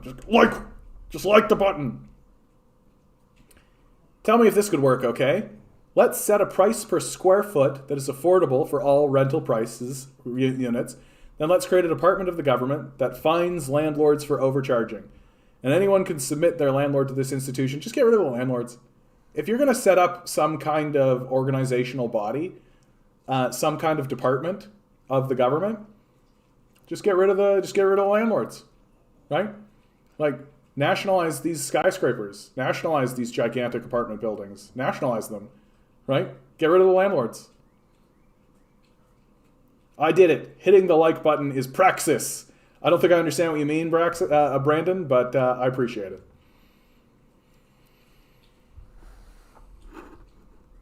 Ooh, anti-maskers slammed for flying flag linked to white supremacists in Saskatchewan War Memorial. I just, like, you really do have to be a scumbag at this point to be, like, flying a Confederate flag or a Nazi flag or something like this. Like, you're an enormous loser if you're doing that, eh? Like, talk about picking a losing team, right? Jeez. Turning poor people against each other so they don't pay attention to economic inequality. Yeah, it's Cards Against Humanity getting woke. Making unions sexy. Feeling vulnerable. We'll join a union today. Ugh. This is going to be me in the future, you guys. I'm going to start working out. I've already started working out. I'm getting all big and muscly. I'm already going to happen. My back hurts so much, you guys, right now. My back is just like, oh my God, please stop doing what you're doing. I'm going to get there, though. I'm gonna get there. How could you ever get anyone to go along with nationalizing condos? By talking about it. That's all. By talking about it. We used to have like 10 times the amount of nationalized, like, affordable housing that we do now. Like, it's to me, it's not even a revolutionary idea, right? It's not even a big idea. Like, we had it, we did it. It was more effective than what we're doing now. Obviously, rents were lower. People could afford them. It was successful. Even the economists who are against it admitted that it worked, right? Like, but nobody knows that. Everybody thinks that, privatization, isn't that the bee's knees? No. No. Organizers of anti-lockdown rodeo charged with breaking Alberta Health Act. Okay, that's a bit too specific. I don't care to dig too deep into that. 2 quarantine hotels in the GTA hit with COVID-19 outbreaks. Yeah. Remember, guys, I always say over and over and over again that things are going to get worse and things are going to get more obvious, that the system is falling apart. Yet another example. Like, the long-term care homes were one thing, but now you're just getting quarantine hotels, like the place that's supposed to be the safest, right? Anyway. Alberta Justice Minister investigating federal Liberals NDP opposition media for ties to JFK assassination. Okay, this is the Beaverton. The Beaverton is so on point, eh? I love the Beaverton. So then the government would have to buy the buildings from landlords at extremely high prices, or just take them. Fuck these guys. I don't care about these guys at all. Get out of here. They've already made their money, right? These guys are multimillionaires and billionaires, right? Get them fuck out of here. I don't care about them at all. I'm a communist, bud. Any thoughts on Crown land in Canada? I mean, I don't think I have any, like, controversial takes on it. Like, the Canadian government has control of the land that it has jurisdiction over, right? It has, like, a legal. Is there anything specific you want me to talk about there, Ward? Like, I don't think I really have anything to expound on. There, outside of saying, like, it's not much different than, like, when we were a monarchy and there was the king's land, right? Like, it's kind of standard fare. I see a Michael Brooks video there. Yeah. Rest in peace, Michael. What a great voice for the left. Yeah, Michael, if ever. Sometimes I want to get into conspiracy mind. I love conspiracies. I love them. Anybody wants to start talking to me about conspiracies, I absolutely will talk about conspiracies. Just for fun. Just for fun. I don't really believe in most conspiracies, but boy, are they ever fun. And when it comes to Michael Brooks, it is very easy for me to believe that that guy was killed off. Very easy for me to believe that a government agency came by with some sort of, like, cancer gun and was just like, cancer Michael Brooks. Because the thing with Michael Brooks is that he was so calm, rational, well-spoken, well-articulated, and young. Right? Like, he was young. And you imagine someone like Michael Brooks when he's starting to turn 60 or 70, getting into that kind of wisdomous Noam Chomsky sort of phase. And Michael Brooks is a very powerful individual. And yeah, big loss. Big loss for the left. And he ends up, and his death ends up sort of breaking apart certain ties that I've noticed on the left. That like Michael Brooks would actually talk to like Jimmy Dore and Sam Seder, right? Like he would talk to lots of different voices and kind of bring them together. And even if there was disagreements, they were always sort of just gentlemen's disagreements. Whereas now I think like without him acting as kind of the glue, people like Jimmy Dore, the Young Turks, Sam Seder have all kind of gone their separate ways and are no longer organizing together or connecting with one another. And I think it's a big loss. I think it's a big loss. Okay, buddy, you had all the peanut butter. Okay, I'm gonna try one more time, but you can't keep whining, okay? You can't keep whining. Okay, that's the last of it, buddy. Yeah, he was funny too. Yeah, he was really, yeah, absolutely everything you guys are saying right now. He was really good at engaging with all walks of life. He was very compassionate. Really something to aspire to, for sure. Something to aspire to, right? I'll say this all the time on this stream that, you know, a man like Michael Brooks is super daunting for me because he's kind of, you know, he was doing what I'm trying to do now, but he's so much better at it. He's so much better at it. Like, I take a look at a guy like Sam Seder, and I'm like, I could do that, right? What Sam's doing? Sure, I could do that. Even Jimmy Dore, right? Even Jimmy Dore. If I had a crew and I had like some research going up, I could start like throwing up stuff on the regular, kind of creating all that kind of content. I can really believe that I could become like a Jimmy Dore style figure, certainly like a Joe Rogan style figure. I don't know that I could ever be a Michael Brooks. Like Michael Brooks was he was very special. Yeah, he was very special. All in this together, greedy CDOs and corporations abuse our trust. At least the star, let's see if there's actually a link. Sometimes there's a link to the article itself in the comments. Because if it's a paywall, then we're going to get paywalled. And no.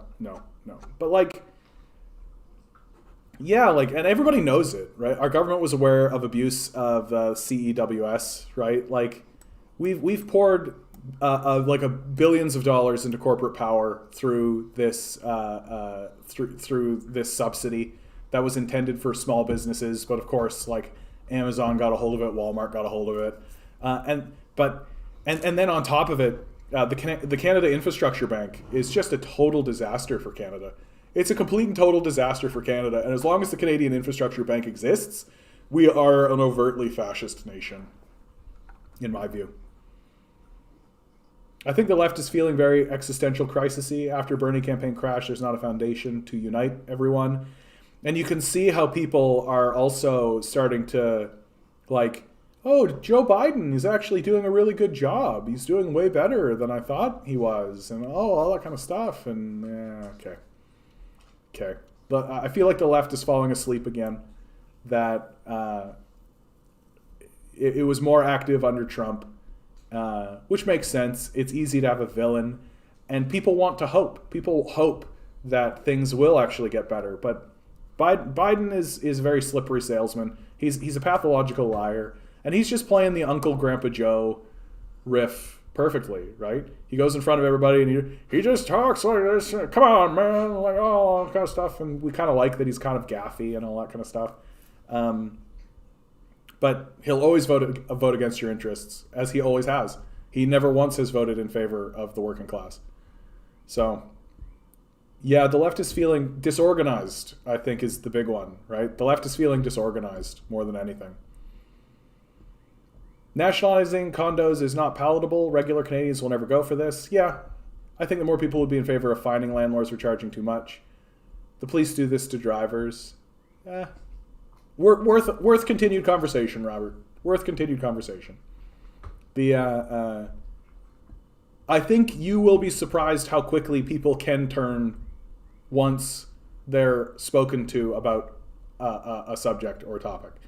Like, with the basic income, right? I saw the basic income go from being majority against in the Liberal Party to majority for. And that happened relatively quickly. Right? And people can have their minds changed. I stopped watching Sam Seder, not because I disagree with him necessarily, but the show has just gotten kind of lazy. just reacting to Fox News clips over and over again. I actually think you're right, bud. I think you're right. Like, he's not really providing any meaningful commentary. And he's not like breaking any news or and this isn't a bang against those guys. I think that they're a good crew. I just think that they're not really adding much to the conversation. Like, they're not really having really important guests on. They're not asking big, hard-hitting questions. They're not trying to expose anything, right? They're not trying to like reveal anything. They're just sort of scoffing. They're just sort of the crew that's scoffing at the Republicans right now. And I'm like, if I'm gonna watch somebody scoff at the Republicans, it's gonna be Seth Meyers, right? Who's making a career out of scoffing at Republicans, right? And he does it very well, and he's crisp and he's clever, right? Whereas Sam Cedar and his bunch are just kind of like, Sam leans in the mic like this and he talks like this, and he's like, oh, can you believe these? Oh yeah, he's just a fascist. He's just a fascist. Like, okay, bud. Yeah, I think they've gotten a bit comfortable. You're probably right about that. Yeah, the left feels kind of adrift. Well, and it's because, like, under Trump, we had a villain, right? We had a villain. And then the narrative in America has been, oh, the problem was Trump, right? And lots and lots of people in America went, yeah, the problem is Trump. And now they got rid of Trump. For now, he'll be back. But they got rid of Trump. And now they're kind of hoping that things will improve, but they haven't quite gotten into their heads that the issues are structural, right? That the forces that coalesced to give rise to Donald Trump are structural, right? It's not the cult of personality that's the problem. It's not Donald Trump is the problem. It's not even the Republicans are the problem. It's a much larger systemic issue, and the left doesn't really know where to punch. Right? It doesn't know who the villain is. And so lots of leftists are just keeping their eye on the right and keeping their eye on Republicans, which is fair. They're neo-Nazis. And doing that. And then some are over here and then some over here. And so there's disorganization. I think that the groups who are still organizing and who are still focusing on things are doing that. It's just that there's less of a like Trump. There's less of a like, that's obviously where we need to be punching, right? There's less of that. And now it's more like smatterings of things all over the place as people pursue their own kind of individual ideas or agendas.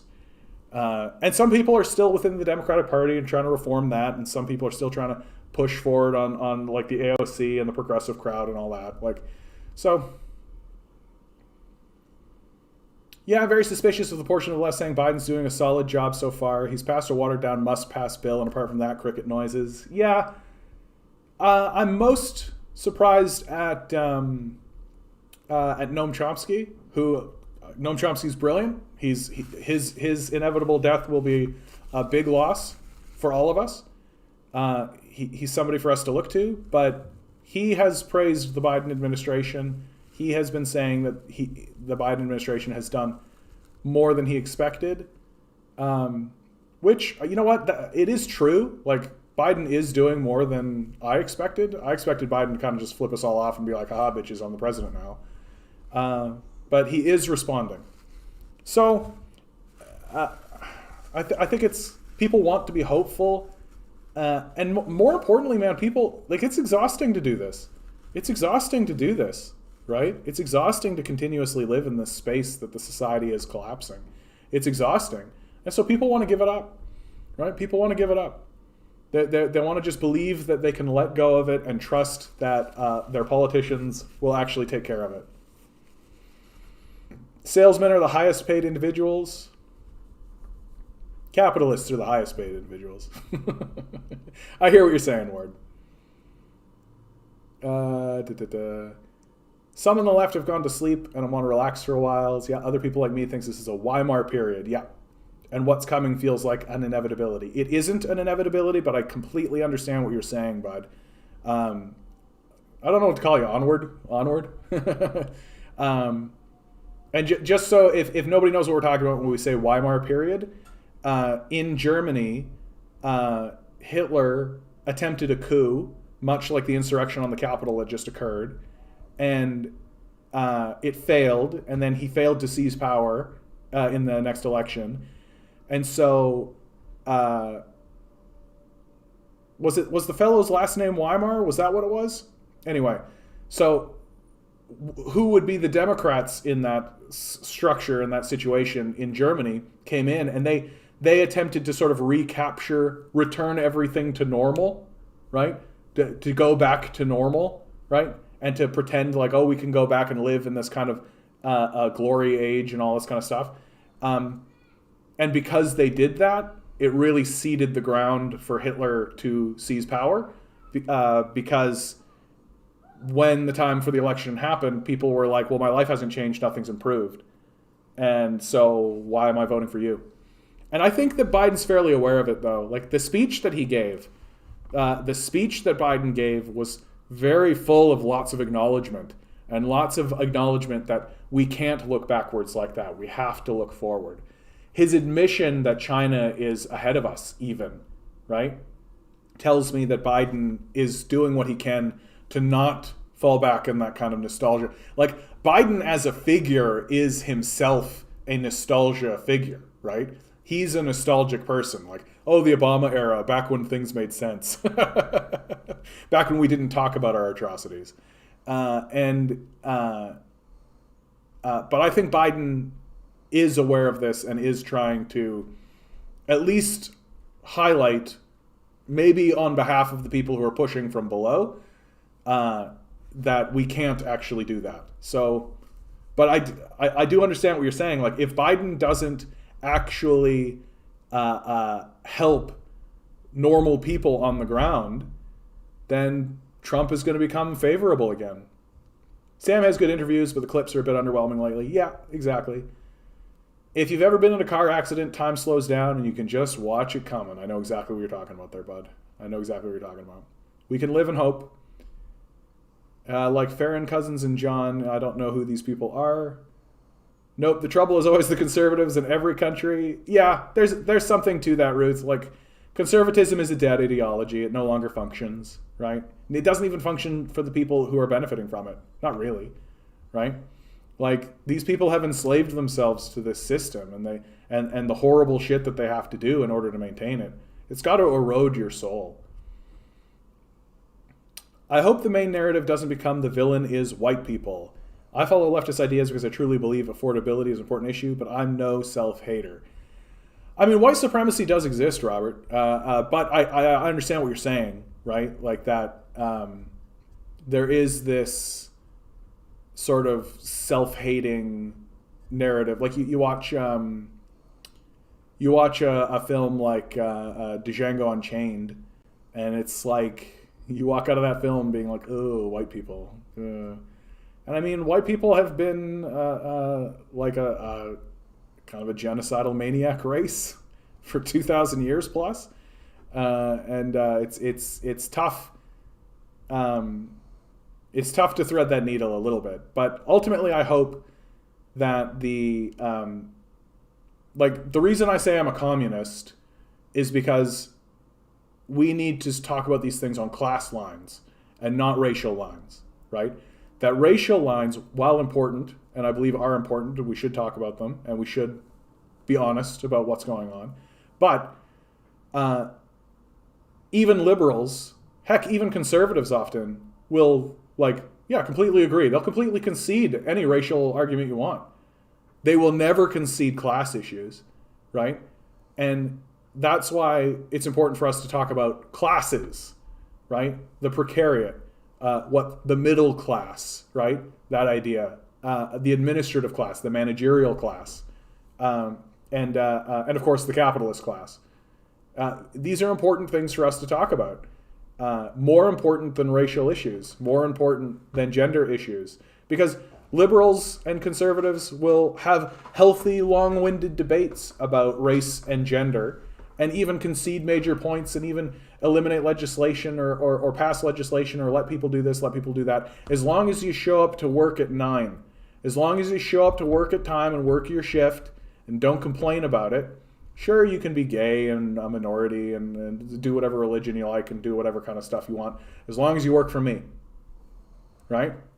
So, yeah, they'll happily talk about class issues. They'll happily ignore class issues, which is why we need to be talking. And this is kind of what I think you're touching on, right? That we need to keep the conversation within the realm of class, right? And accept that race and gender issues are important, but always have those conversations alongside and with a class conscious society, and to keep pushing people to be class conscious. Chomsky's done more than enough good over his long, great career. Yeah. I'm giving him a pass for his more liberal takes recently.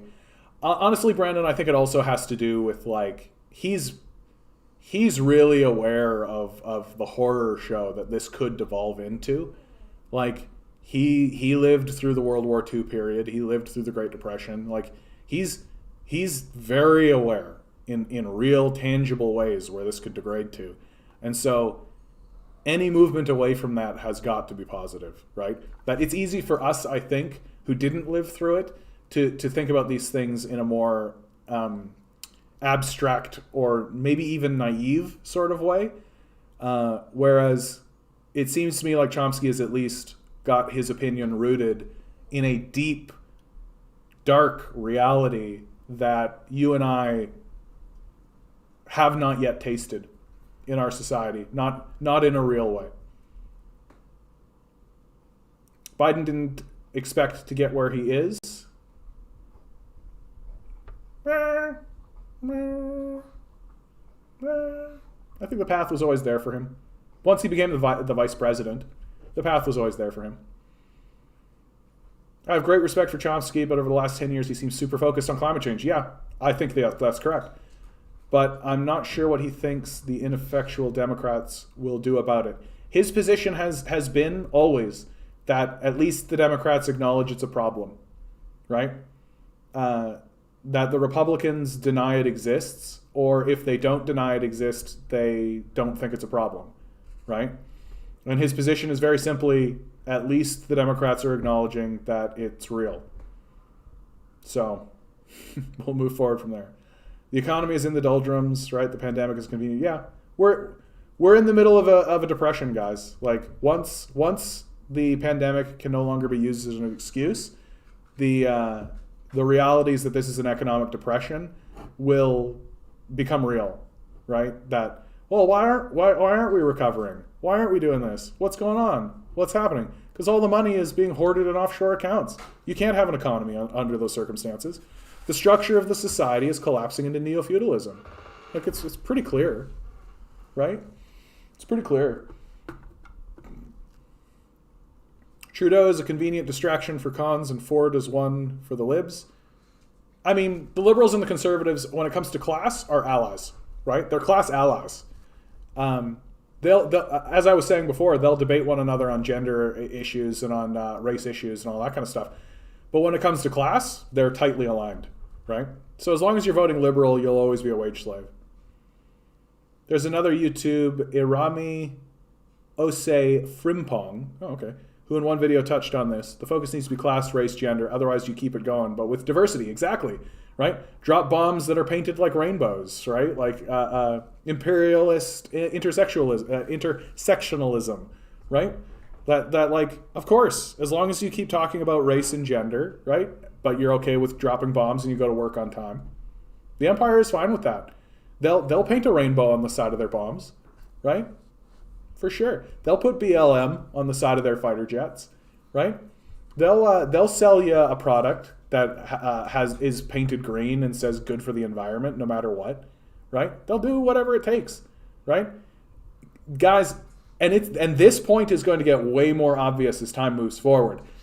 Capitalists will sell you anti-capitalist products. They will paint it with whatever, like let's say we have an upswell and of anti-capitalist sentiment or communist sentiment, and we start putting the hammer and sickle everywhere. The hammer and sickle becomes our symbol. Capitalists will take that hammer and sickle and put it on something and sell it to you. Yeah, they absolutely will. That's what they do. They will sell you anti-capitalism. It's interesting that China, a communist country, has a stock market. I was actually just thinking about this the other day, Robert, and lots of capitalists will say that China isn't communist because they have capitalist systems. And I think I found a pretty good analogy for what's actually happening in China, right? Because China isn't ideologically pure, okay? They're not interested in being ideologically pure. They have 1 billion people. There's 1 billion people living in China. They have hard, high-level pragmatic issues, right? If they can find what's considered capitalist solution to a problem, they're going to do it, right? If it solves the problem, they're going to do it. And so what's happened in China is that they've come to accept and realize that for a luxury goods market, right? Like if you want Xboxes or iPhones or this, that, or the other thing, right? To sell stuff into the society, right? That the capitalist structure is actually good for that, right? Because an investor will only invest in an item that he thinks is going to sell into the populace, and the populace is only going to buy an item that they want, right? So it works for both sides, and because it's a luxury good, it's not life or death. Anybody can walk away from the table, right? They don't need to be involved in it. It's not food and shelter, right? It's not food and shelter. And so you create a stock market under this kind of idea, and it's all extremely tightly regulated. Here's the analogy that I use, right? If you have a fire in a fireplace, and it's heating your home, and it's contained in bricks behind a metal slab, right, that has a chimney, and there's all these regulations and safety and all this kind of stuff. You've got a fire in your fireplace that's in your home. Well, that's beneficial, right? It's heating your house. You can use it for cooking, right? There's all kinds of benefits to having a fire that's actively heating your house. But what Western capitalists have done is that they have then turned around and said, oh, fire is good, so we're just going to open up this gate and let the fire out. You can see why that's a problem, right? And so the Chinese, sure, they're using fire, right? But they've got it tightly controlled. They have a series of regulations that are tightly constrained. They don't let the capitalists into certain markets at all, right? And to give you a sense of how tight the regulations are in China against the capitalist class, so when the 2008 crash happened here in the West, right? Nobody got punished. Nothing happened. There was like one guy that did like a year of time, and it was like this like slap on the wrist kind of distractionary sacrifice mainly. But like nobody got punished significantly, and in fact, all those guys got bailed out, right?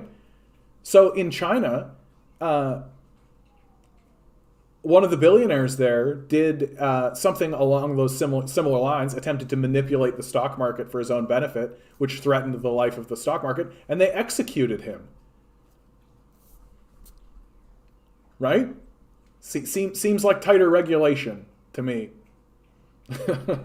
So these capitalists that are standing up and saying, like, no, China's success is actually due to capitalism. It's like, that to me is like saying, you know, the success of your entire business is contingent on this brick that's in the side of the building. That the entire building, you built your entire building out of brick, but you have one wooden beam somewhere, so wood is the real success. Okay, come on. It's childish. The Dems acknowledge a lot of things are problems. Their job is to hold your hand and cry with you.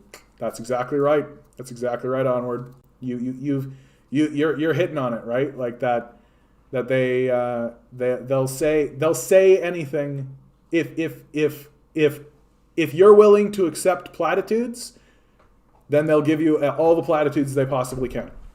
And we still should take to the streets. We still should have a general strike, because that actually mobilizes action, right?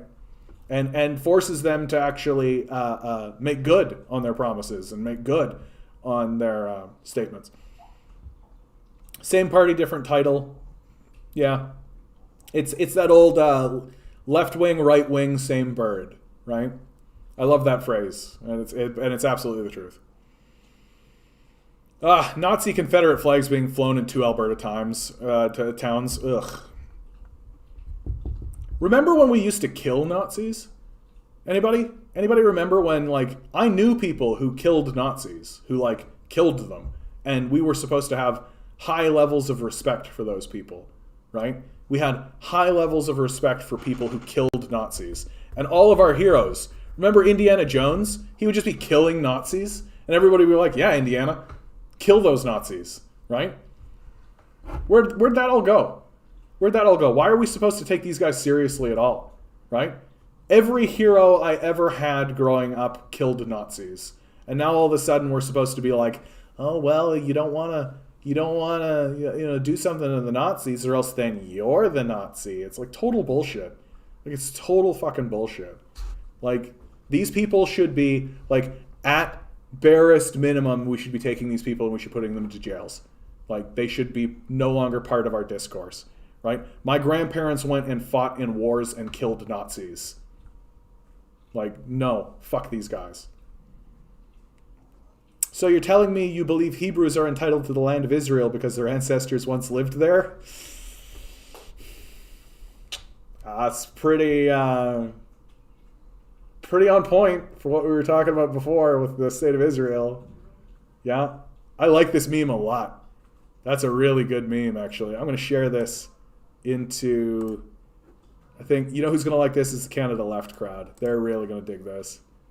Boink. Yeah, Canada Left will really like that post. There you go, Canada Left.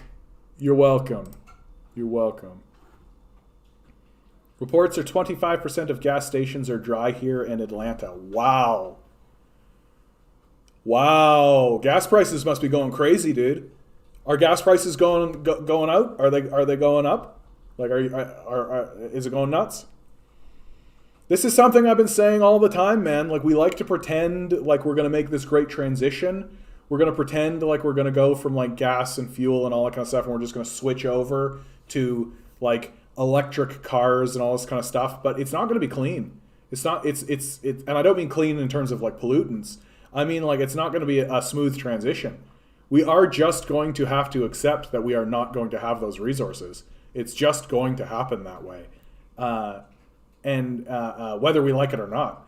And so that's what we should be preparing for. We should be preparing, like, we should be rationing this shit, dude. We should be rationing this shit. Our agricultural industry relies on fossil fuels. Our agricultural industry is our food, right? We should be rationing. And we're not, which is insane to me. And we got these guys driving around in big powered trucks, like big Dodge Rams. Drive your Dodge Ram. Get your Dodge Ram. Go around. Like, we're insane. We've lost our minds. Yeah, but a lot of people are having trouble finding it. Yeah, some of this due is to panic buying too. I bet. Yeah, people are probably hoarding, right? I mean, there's a lot of doomerism in the United States, man, and some of it is not. It's not all hysteria. It's not all hysteria. As a pregnant woman, I was on the fence about getting COVID. Spoke to my midwife. Proper information. Cool. Toronto officials urge province to extend lockdown but reopen outdoor facilities. I don't even know. I don't even know. I'm of the opinion that we need to lock everything down for a month. Like, everything. Literally everything. And just, like, deliver food to people's houses. Like, we should not be mingling. Like, it just shouldn't. We should have a proper lockdown.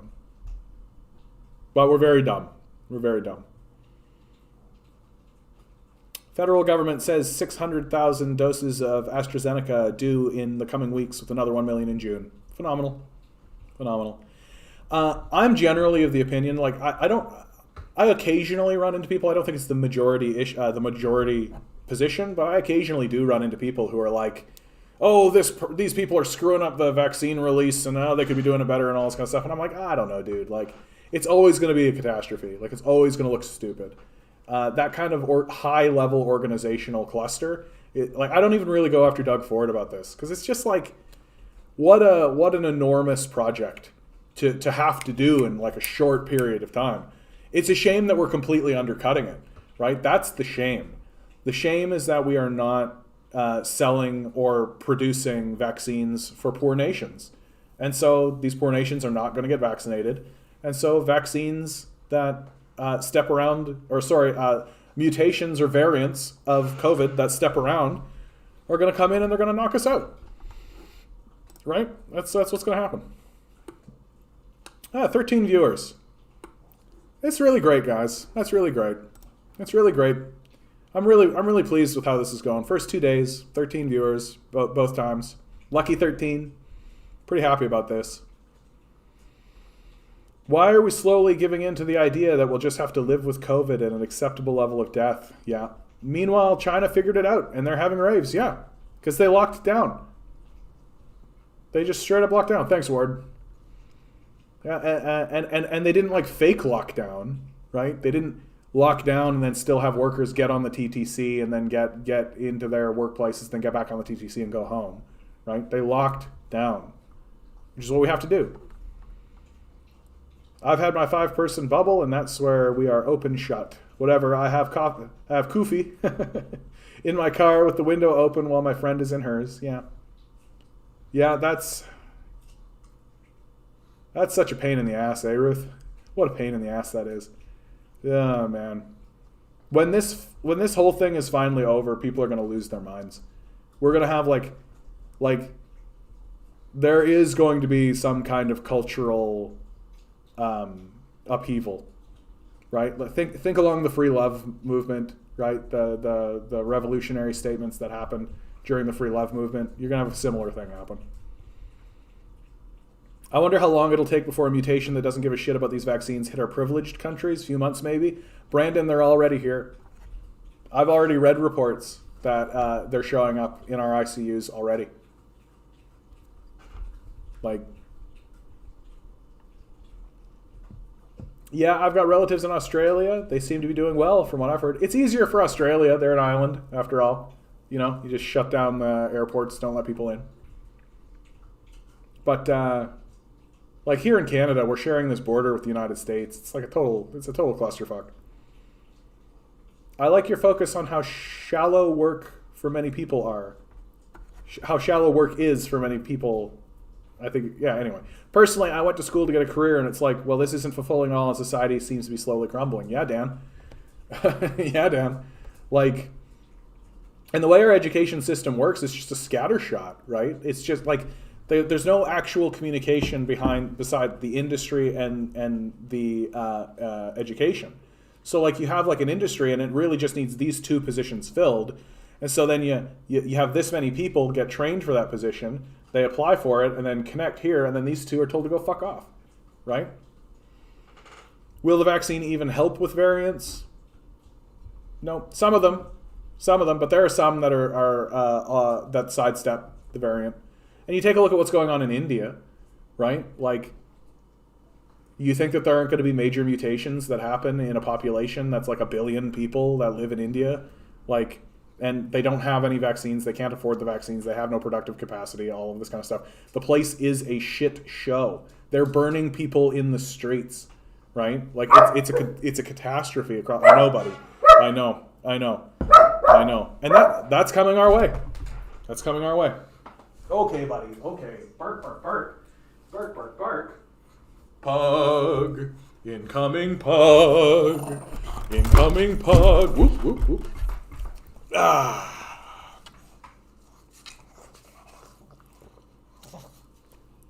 Yeah, the bargain used to be you could work these soul-deadening jobs and you get a house and a family and vacation and a car, right? Like, and the spouse doesn't need to work. That's as early as the 80s. Go watch Married with Children, right? Married with Children is just like absolutely the case. Al Bundy worked in a mall shoe store as a salesman, right? He wasn't even a manager. He was a salesman, right?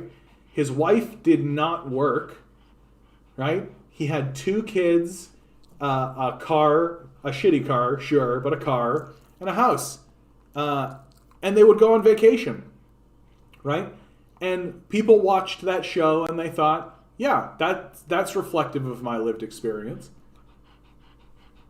and that's as recent as the 80s, right? And now if you released a show like Married with Children now, and had that kind of family dynamic, people would be like, what the hell is this? This doesn't make any sense. It has nothing to do with my life. I think the vaccines are and will be effective for variants, part of my industry. Oh, okay, Dan. What do you mind if I ask what part of your what is your job and all of that? I always defer to experts. Always, it's the wiser thing to do. But the main thing with our approach is that pharma has now found a way to make vaccines very profitable. Yeah, so keep the ball rolling, right? Don't cure it, treat it, right? You'd agree with that, Dan. And my pug's name is Milo. He's my little Milo. He's my little Milo T-Pants. Yes, he is. Yes, he is my little tiny sweetheart. Oh, what a good little boy. What a good little boy. Oh, my fuzzy little boy. Yeah. Should North America be more integrated? I mean, we do have integrated, NAFTA was an attempt to do just that. NATO, in many ways, is an attempt to do just that. I don't necessarily disagree with the idea that we should have more integrated systems, but unfortunately things like NAFTA really were created to entrench capital and undercut unions and the working class. And so it would be nice if we did have a more sort of integrated system between Canada and the United States and all of this, but as long as capital is in charge, that kind of thing will always degrade into kind of a banal fascism. Buy a piece of land in the boonies and hide till it's over. Yeah, right. I've tried that. I tried that. Not as easy as you think. Not as easy as you think. Milo Yiannopoulos, how dare you, sir? How dare you, sir? This is the good Milo. He's the good Milo. He's the good Milo. Some connections to non-COVID vaccine manufacturing. Oh, for Dan, yeah. What? Okay. Yeah, me too. A van, 2 kids, a home in the 90s till 2008. Oh, that's quite a while, actually, Ruth. You did good for yourself. What changed? Elias, I'll be lucky and incredibly privileged if I can afford to move out in our current market. Yeah. I feel like I've been very lucky with the space I'm in right now.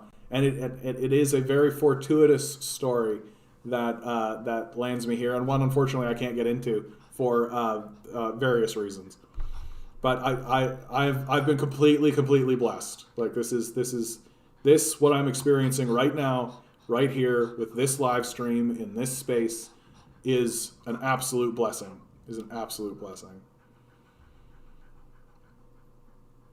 Can't imagine what my mental health would be like without my cat. We need to salute our pets, keeping us sane. Yeah, they at least distract us. They at least give us something to focus on, right? And also, I know for my little guy, he's just a happy little chubby little guy, right? You throw a ball around for him, you snuggle with him, you give him food, right? You give him all of the stuff and the love and the cuddles, and he's just a happy little camper. He doesn't, all of these meta concerns that we're talking about, and they are high level sort of meta concerns, he doesn't care about. He's more interested in the sound that happened. The fridge turned on, right? You can see he's kind of getting a little grumbly here. Isn't that right? My pets have been so helpful. Yeah. I'm in a bit of a situation where I pass Milo off between my ex and I, so I'll have Milo for a bit of time, and then she'll have Milo for a bit of time, and so you'll notice that Milo will be gone for periods of time, and that's what's going on. And Ruth, yeah, disability, eh? Yeah, okay, I'm sorry to hear that. But I get that changes the discourse, that changes things. You had to move into a place that was able to facilitate a little bit more easily.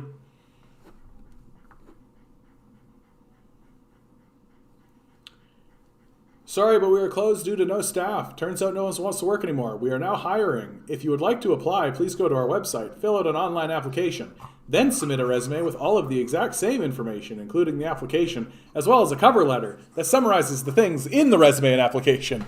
We prefer someone with 5 years experience on the niche software who literally no one uses except us. Starting wages range from $11 to $16 an hour. Ha, just kidding. It's 11 for everyone. You will be subjected to humiliating personality and drug testing as a means to test how willing you are to surrender your dignity for $400 a week. So prepare yourselves for that mentally. Oh, and even though we're desperate for staff, we won't call you for an interview until 6 weeks from now. Yeah. No one messes with the Canadian commies, fluffy boy. That's right. That's right. Yeah, Canada's blackout of Israel's crime against humanity. Yeah, just don't talk about it. There's just things to be not talked about. It's that crime of omission, right? Like the lie of omission. I don't know what's going on with that.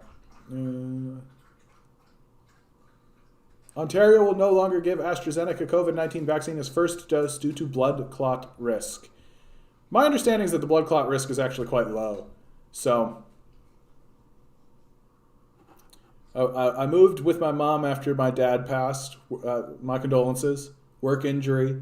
So we help each other. Yeah, family.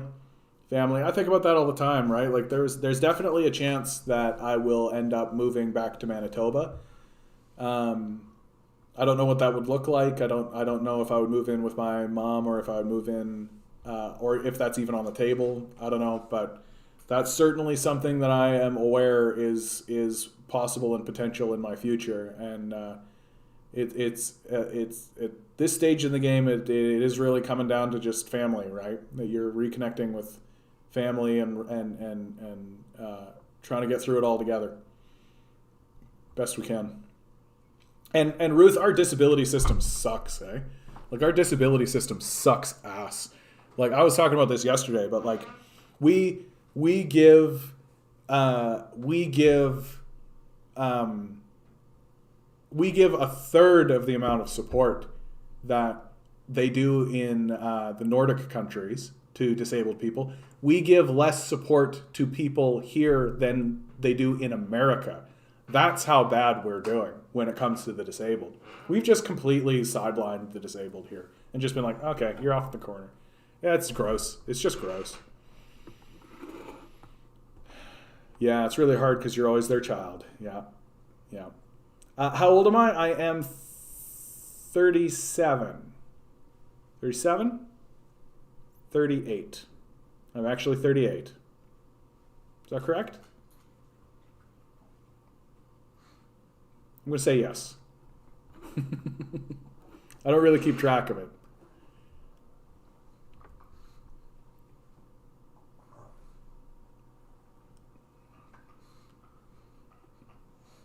Uh, 1 hour of Irish communist music. Okay, I gotta.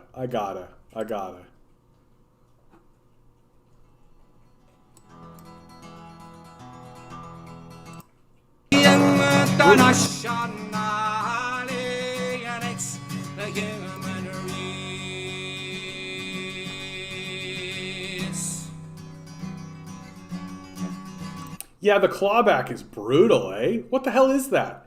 What the hell is this clawback idea? Like, that's a big problem with our welfare system generally. Just let the people have the money. What do you think they're going to do with it? They're going to spend it, right? Isn't the whole point to get them back on their feet and to get them reintegrated into the larger economy and to have them spending the money? And like, we get caught in this, like, asinine place where we're just like,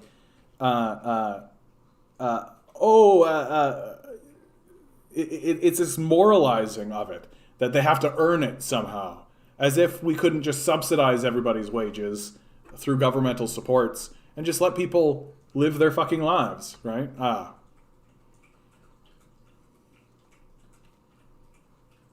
I want it to be this is hilarious. I want it to be disgustingly Canadian. New video game will let you roam Toronto as a raccoon.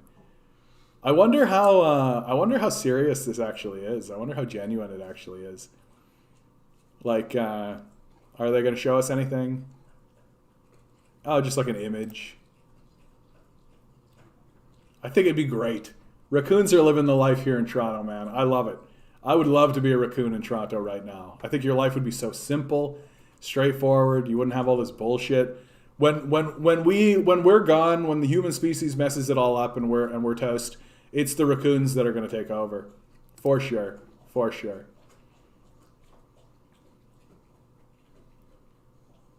Yeah, but we're lazy if we make so much. Yeah, exactly, exactly. Certainly not the capitalists who do no work, provide no value, and don't even spend the money. I don't know what you're referring to here, Anarasti, with like means testing. Yeah, like means testing is always bad. It's always bad, 100% of the time. There's no reason to means test anything ever in any economy at any time. Just let them have the money. They'll turn around. They'll spend the money. And if somehow they didn't earn it, like I don't even understand the phrase "didn't earn it." It's just like such a non sequitur to me. Moving in with family is an acknowledgement that previous generations were able to accumulate wealth. My sister and her husband lived with my parents until they were 26, and they're barely holding on. Yeah, and that's becoming more and more common, right? And it's going to become more and more obvious, right? Like it's. Even the conservatives are going to have to, like, they're going to start seeing this. Like, what do you think is going to happen to these conservative crowd once they start moving into these long-term care homes that are a complete disaster, right? Like, these conservatives keep voting for people to turn long-term care homes into a disaster system. And then when they're old, they're going to get abandoned there because we're not going to have any time to take care of our elderly, right? We have these long-term care systems. We're being jammed into wage slave jobs, right? And these conservative voters are going to complain and bitch at us about how bad the long-term care homes are. And we're just going to be like, this is what you've been voting for, right? This is what you've been voting for, you dumbasses. And we've been telling you this the whole time, right? But they're just going to keep doing it. And when they start bitching at us, I'm just not going to have sympathy for them, right? I mean, I'll have sympathy from them on a one-to-one kind of human basis, but I am going to say to them, like, you voted for this. This is what you voted for. This is what you wanted. You voted for this. Yeah. Tree experts stumped by case of elephant trunk.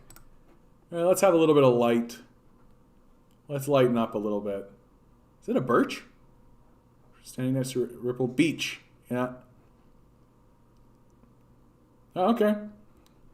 Just like, here's the thing that happens.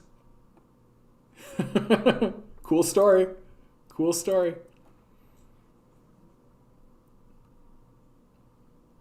Multi-generational homes are frowned upon. Yeah, but they're going to come back. They're going to come back in serious ways. Heritage Minister Geblu, travel misinformation conspiracy theory has caused to Bill C-10 criticism and need for more government speech regulation. Look at how much, like, we're constantly being bombarded with Bill C-10.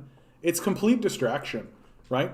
It's a way for the media to pretend as though they're doing their due diligence by the populace and protecting us from our freedom, they're protecting us from government overreach and all this kind of stuff. When the reality is the Bill C-10 thing is a complete storm in a teacup, and the media is not talking about the Canadian Infrastructure Bank, which is the actual threat to our freedoms in this society. Okay, buddy, there's no more peanut butter. You're a good boy. You're a good boy, buddy. There's no more peanut butter. And so we're gonna be seeing this Bill C-10 stuff until they finally just pass the legislation and finally push it through. And even then we'll get a couple of more, and then they'll find something else to distract us so that we'll never actually talk about the Canadian Infrastructure Bank, which is a complete and total disaster. Canada must create a comprehensive quarantine screening system for international travelers, experts. Yeah, that'll not happen. Why Canada is at the center of global mining atrocities, because we are a white supremacist imperialist nation. There you go. I just saved you a read. The left. All people deserve to live with dignity. Centrists. I don't know, sounds expensive. Yeah, this is basically it.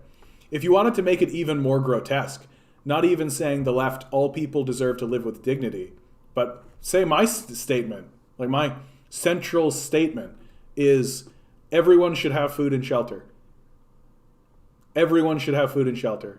Like, unconditionally. I don't know, sounds expensive. Oh. Like, What are you spending your money on if not for food and shelter? All right, I'm not watching that. Ontario, yeah, records lowest number of COVID. Yeah, because if you actually do lockdowns, even bad lockdowns, they're more effective, right?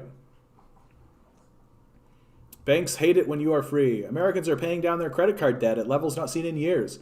That's good news for everyone, but banks. Yeah, private banks should not exist. We should nationalize them. There's no reason for a private bank to exist. What kind of shitbag TV grifter gets vaccinated and tells his viewers not to? Yeah, Tucker. The internet really, really cannot get over Tucker Carlson. But like, he's just like an open fascist neo-Nazi, right? Like, he understands that like Ben Shapiro and the Daily Mail and all these guys are popular, and so he's grabbing onto that crew and that crowd, right?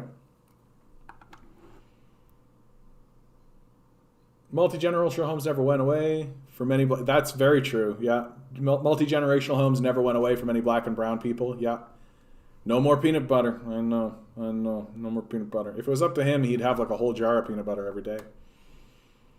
When my dad wanted to move into a senior place, they were going to take all of his pension and then send him $400 to social services. Why involve them? Yeah, it's just a control mechanism. It's just a way to keep humiliating people and keep them desperate. Yeah, Ben Shapiro's a Nazi, dude. Like, maybe he's not like a dyed-in-the-wool like Nazi wearing the swastika or all that kind of stuff, but he's certainly a fascist. Like, he's certainly a fascist. Super high-level racist, super high-level bigot, right? Like, and a complete heretic in his own religion. Like, he's just absolutely a fraud in every single way. I've gotten to the point with Ben Shapiro where, like, if he's on a panel and he's there to discuss and the discussion is going amicably, that what you're looking at is Nazis. You're just looking at a group of Nazis, right? If he's there and he's being like checked and there's like a counterpoint and you're discussing with him, fine. That's one thing. But like you see him in these sort of like panel discussions where it's just a bunch of conservatives talking to one another and nobody's pushing back on him or calling him out for his overt fascism, yeah, then you're probably a fascist too. There's this great German statement. If there are 9 people sitting at a table and a known Nazi comes and sits at the table and no one disputes it, there are 10 Nazis sitting at a table.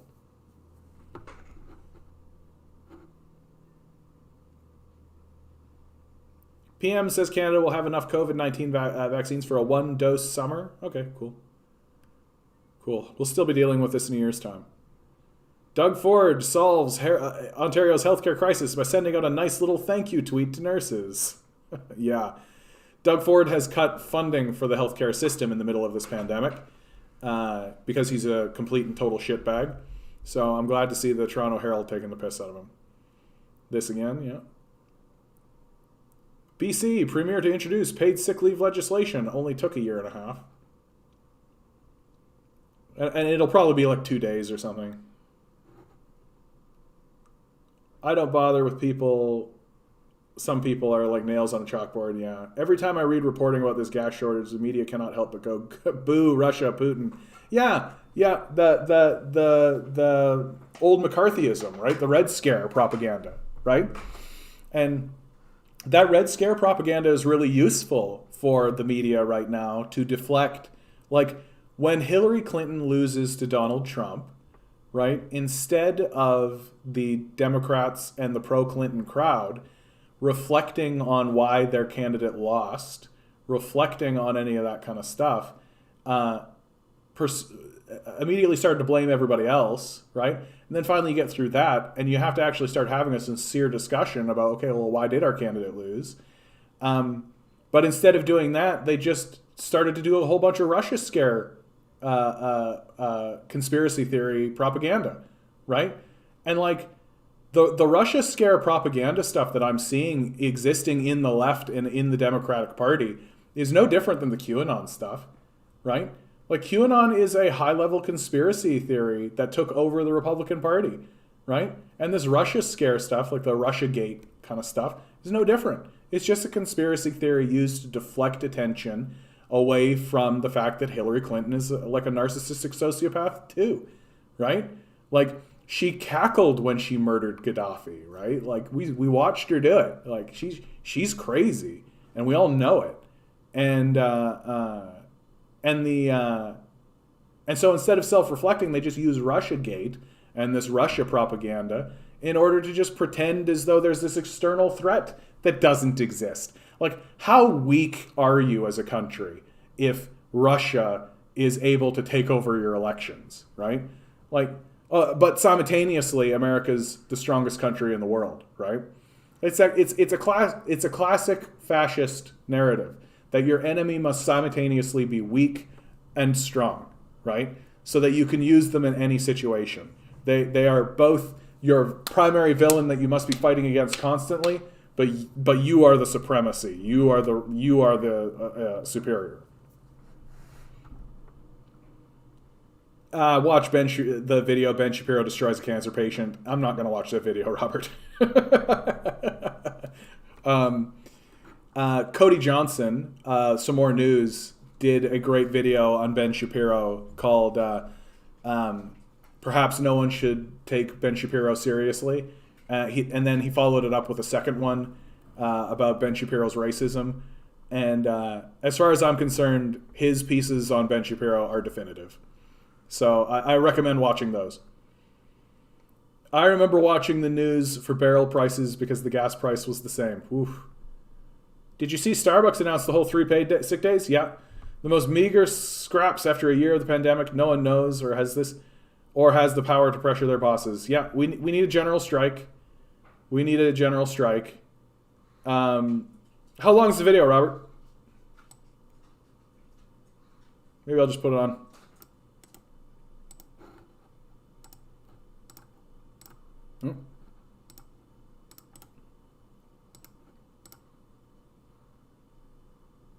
Oh, it's only 2 minutes. Let's go. Let's enjoy this. I'm afraid the cancer has spread throughout your entire body. Your heart and lungs are barely performing their functions. Based on this, I believe you have no more than 2 weeks left to live. I'm sorry, but it's well past my bedtime. Goodbye.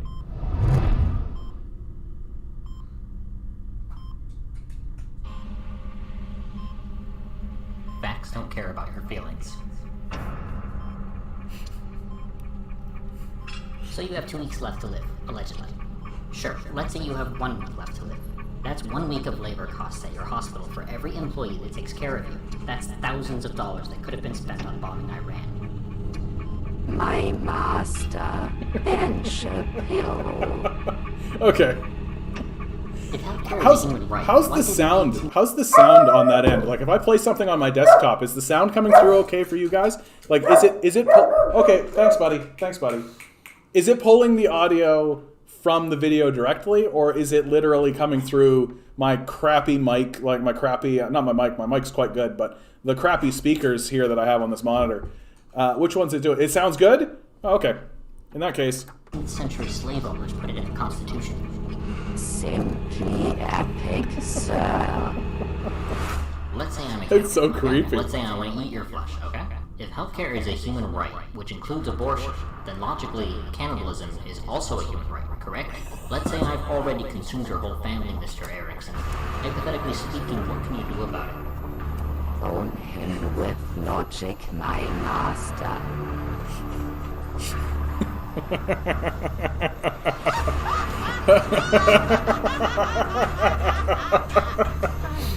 Destroy him, then destroy him.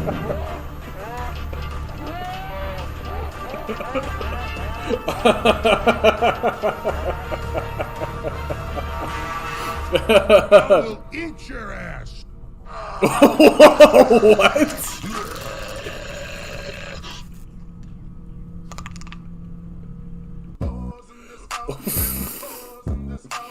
All right. That was a nice little.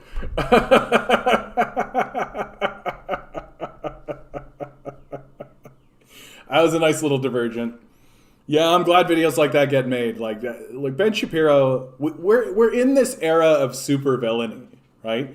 Like, people like Jeff Bezos and Bill Gates are super villains, right? Like Ben Shapiro is like a super, like, Jordan Peterson is a supervillain. He's like his entire life is like this origin story for becoming the Red Skull, right? Like, and what's better, sport or democracy? I mean, if sports stopped, I would be fine with that. If democracy stopped, I would be less fine with that. So, if you guys have never seen QAnon Into the Storm, it's an HBO special where this guy got embedded in with the QAnon story right from the beginning, all the way up to the insurrection, to the January 6th insurrection, and he actually discovers who Q is and like tells this really grand sort of story, and really delves into the sort of the conspiracy mind of the whole thing. High recommend Q Into the Storm. Yeah, Elon Musk is not your friend. Yeah, I was talking about that video yesterday. Yeah, people need to get over Elon Musk, right? People are just worshiping these billionaires, just like we used to worship kings, right? Just like we used to worship monarchical figures, right? Like literally, we used to say that monarchs were a vessel of God. That the divine right of kings was literally that God had chosen this person to be the ruler of England or whatever, right? And you would say that and people would go along with it, right? The worship of what's happening to Elon Musk is not much different, right? Like, Elon Musk is just, he's the rich kid of an apartheid emerald miner, right? Like, he's never invented anything. He's never created anything. He's just always had money. And so he's just put himself into positions where he's been in the right organizations, right? That's it. That's it. All Elon Musk proves is that if you have $1 billion, you can make yourself look like you're smart. I agree with Matt Christman. Musk represents an escape hatch for capitalism from all the problems and contradictions it has created for itself. Well, and the desire for, like, Musk's whole thing is to get to Mars, right? That everything will be better if we just get to Mars. That once we get to Mars and we start doing the Mars thing, that'll be this, and that really isn't much different than like the rapture narrative that exists in the evangelical Christian communities, right? That everything will be better when Jesus comes back and we'll all be raptured to this ascendant heavenly kind of thing, and it's complete fucking nonsense. Like, it's complete nonsense on the face of it. How many are here? 14. New record. Yeah, that's right, Milo. That's right. That's right, buddy. Milo. There's a good boy, buddy. Sit. What a good boy, buddy. Saw an interesting article today. Space colonization is a capitalist perception management up. Yeah. Yeah, I think that's accurate. I think that that's just accurate and pretty clear that, like, oh, we'll and also it's a logical extension of the ideology of infinite growth, right? If the idea is that they are going to grow infinitely, well, that doesn't work if you stay on a finite planet, right, with finite resources on it. You have to grow exponentially forever out into space, right? Yeah, exactly. Once we get to Mars, we can start destroying that planet. Working a shift while wearing a face mask for 8 hours is brain damage. Yeah, I've heard people say that. I would like to see an article that sort of substantiates that claim. But Canadian military intelligence monitored Black Lives Matter movement, claiming pandemic justified such actions. Okay, guys. I am going to say something that you are going to believe is controversial, but that I do not believe is controversial at all. Our Canadian military intelligence should monitor organizations like protest movements. Why do you have military intelligence if not to monitor these organizations, right? That I don't think that that's an outrageous thing to do. I don't think it's even headline worthy. It's certainly not a big crazy explosion argument. Now, if they were to misuse this position of privilege that they have And if they were to kick in someone's door and arrest them without a warrant or something, right? If they were unwarranted in what they were doing, or they subverted our court system, or they refused to work with our court system, that's a story, right? But just the idea that Canadian military intelligence is monitoring a ongoing protest movement that is known to include like property destruction, that is known to like go after police officers, right? Like I and of course I am on the side of Black Lives Matter 100%. Fucking destroy all the property, right? I'm a communist. Fucking the life of one single person is worth all the material property that exists on the planet. Destroy it all. But it's also completely rational and completely normal that our military would look at them and be like, what's going on with this organization? I don't think it's outrageous. Anyway, that's one of those takes where I lose credibility. It happens all the time. That's what happened with Bill C-10. I started talking about Bill C-10 as if it was just like, that's not a big deal. And I lost subscribers. People were just like, this guy isn't a hysterical far left, not listening to rationale kind of thing.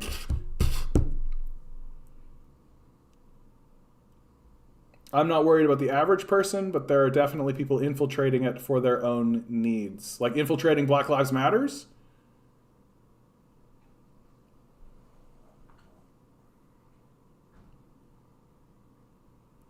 Joel Harden, Ontario NDP MPP. Hate is a virus and the only solution is global solidarity. Canada must speak out and ends weapon sales to Israel. It's long past time to free Palestine and end occupation and apartheid. Like, have you guys ever noticed that the NDP, when they're in the House as opposition members, they're extremely electable and they sound really great. And then when they get on the campaign trail, they turn into idiots.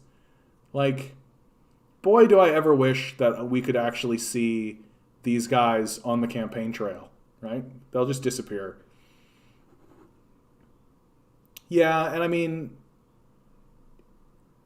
that's true of any large-scale protest movement. And, like, that was true of the Occupy movement. That was true of, like, the Black Panther movement.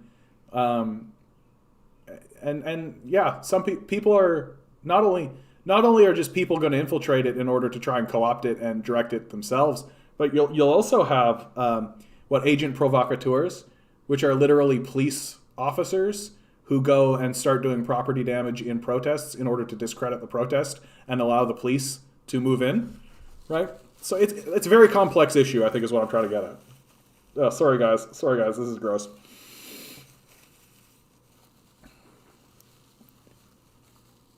Robert, I helped a friend last summer move a bunch of stuff out of some storage units, and wearing a face mask was impossible. But people working from home telling people to wear a mask and don't do physical labor don't understand that. Yeah. Yeah, I mean, it's a complex issue. It's a complex issue.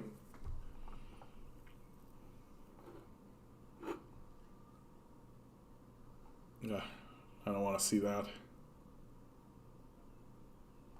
Vas Bednar, what problem is Bill C-10 trying to solve anyway? It's trying to regulate online broadcasters, like it's been regulating, like the CRTC has been regulating television broadcasters for decades. It's not a controversial bill. It's literally taking laws that exist on the books and have existed on the books for decades and extend it from television broadcasters to internet broadcasters. That's it. That's the long and short of Bill C-10. And all of the hysteria that surrounds Bill C-10 is just that. It's just hysteria. Bill C-10 does not subvert the Charter of Rights and Freedoms. In fact, it is subordinate to the Charter of Rights and Freedoms. And if it was trying to subvert the Charter of Rights and Freedoms, it would fail and it would not get put through. Right? So it's all a storm in the teacup to make it look like the media is doing their job when they're not. Right? That they're all bullshitting us about C-10. They're not informing us about C-10. They're just going Orwell, while completely ignoring issues like the Canadian Infrastructure Bank that's actually important. Oh, let's just. Oh, yeah, I've been here. Oof, oof. Pro-life, but without the F. 194 mass shootings in 130 days this year. Let's make it easier to buy guns. 16 alleged cases of voter fraud out of the 160 million votes in 2020. Let's make it harder to vote. Yeah. It's fascism, all right. Suppression of ideas is the name of the game. You got it, Ward. Ruth, you keep retracting your messages. Tom Hardy. I've been working in a kitchen wearing a mask this whole time. Talk about snowflakes. I've climbed a mountain in a mask to prove a point. Maybe I'm just great, but I doubt it. Tom, never discount the fact that you might just be great. Okay? Never discount that. That it's completely possible that you're putting that mask on and just there's something innate and built inside of you that is just like, this is fine, this is normal. Maybe you have like a slight variance in how much oxygen you can actually take into your lungs as opposed to other people, right? So I encourage you, right? Instead of thinking less of other people, maybe think a little bit more of yourself. Tom.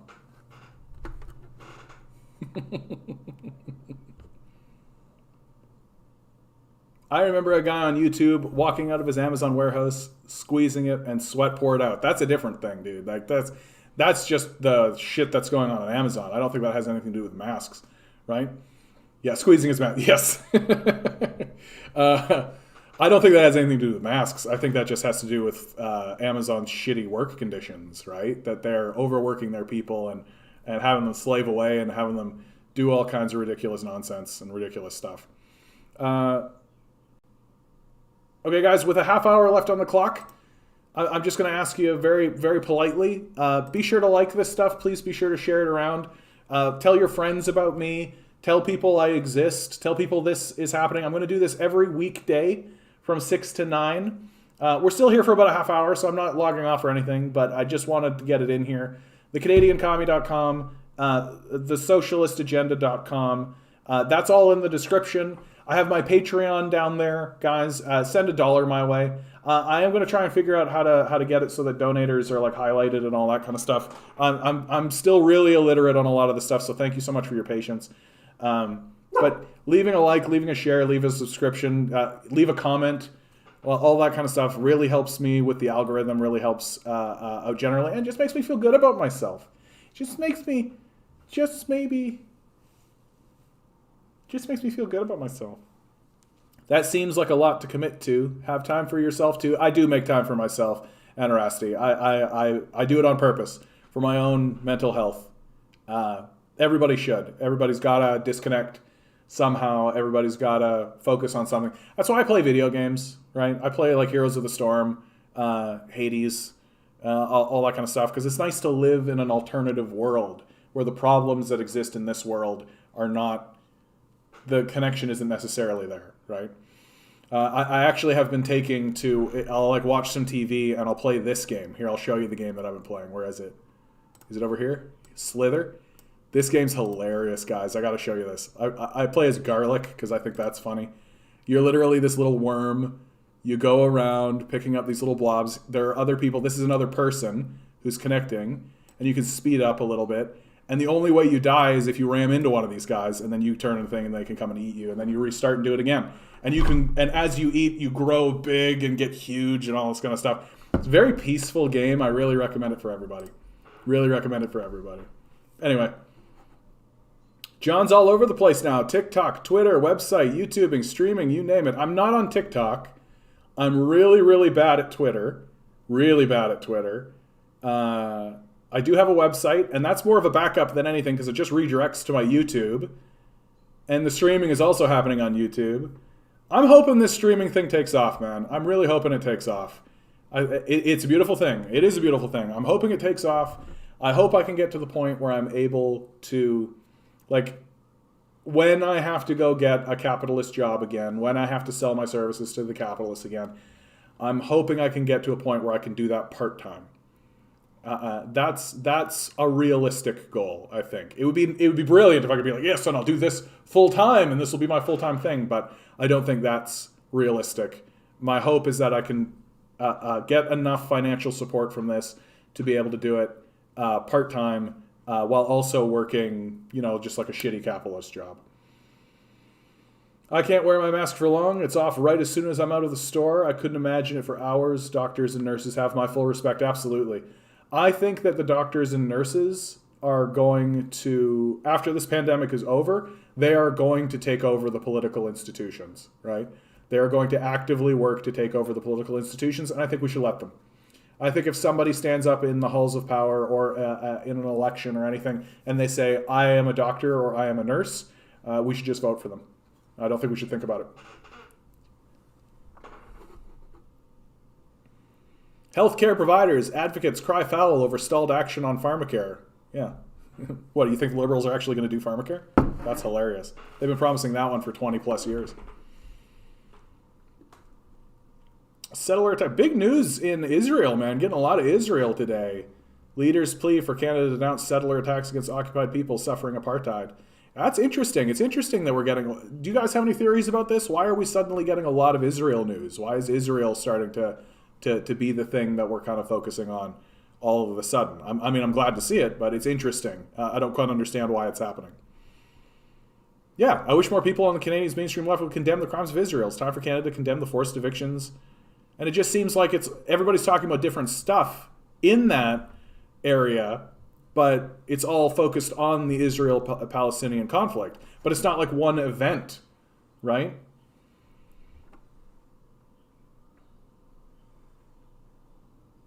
Oh, you followed me on Twitter. You're doing fine. It seems great. I'm glad to hear it, Brandon. Some retweets, some replies, some good memes every now and then. Doesn't take much. I try to do one post a day on Twitter. That's what I'm trying to do. I just forget. Sometimes I find like a funny meme or something and I'm just like, I'll just throw this up on Twitter. I'm starting to remember that when I put stuff on Facebook for my family to see, I should also just put it on Twitter, right? That those two things I should probably just, I'm glad I said that out loud because now I'll probably remember to do it. It'll probably update Twitter a little bit more often. I wanted to get the Canadian commie. I had to do the Canadian Canuck because my name was too long. The Canadian commie was too long for Twitter. Elias, I play a lot of Pokemon. Something about collecting all the different Pokemon and filling in the Pokedex is really calming for me. You know what's funny? I have a funny story here for you, Elias, about Milo.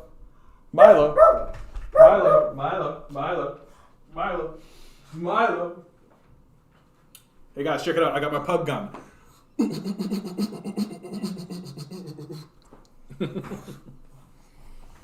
So, when I was younger, I used to collect, and remember, guys, I'm a fundamentalist Christian. I went to a fundamentalist Christian school, okay, and I used to collect. I'm 13, and I'm collecting, or maybe I was younger than that, about 11, 12. Anyway. And I'm collecting Marvel cards. This is before Marvel and the Avengers and all that kind of takes over. So I was considered like a nerd, right? I'm a fundamentalist Christian nerd. Like I was into like George R. R. Martin before he was George R. R. Martin. Anyway, and so I'm collecting with my friends. We're all collecting these collectible Marvel cards, and the most difficult one to find isn't somebody like Wolverine or somebody popular like this. It's this low-level, not very well-known Marvel villain named Mephisto, who in Christian lore, Mephisto is... it wasn't Mephisto, it was El Diablo. That's who it was. So even lower level than Mephisto, El Diablo, which is Spanish for the devil, right? And so you had this situation, because he was the rarest card, he was the most difficult one to find, you had this situation where you had a whole bunch of Christian kids in a Christian school, right? Going around asking each other, hey, have you found El Diablo yet? Hey, have you found El Diablo yet? Hey, can I tell you about my Lord and Savior, El Diablo? Maybe not that last one, but... So it doesn't take long until all of the teachers figure out what's going on, and they report it to the principal. And the principal calls my dad and is like, "Oh, your son is looking for the devil. El Diablo is looking for the devil in these cards. The devil is in these cards. You've got to get rid of these cards." And so my dad made me take this card collection. And my dad is an elder of the church, right? So this is like a scandal. So he makes me take these cards, dig a hole in the backyard, put the cards in the hole, pour gas on the cards, throw a match on the cards, watch them burn down, and then bury it. And so the end result of all of that, of course, is that I don't really like collectible games.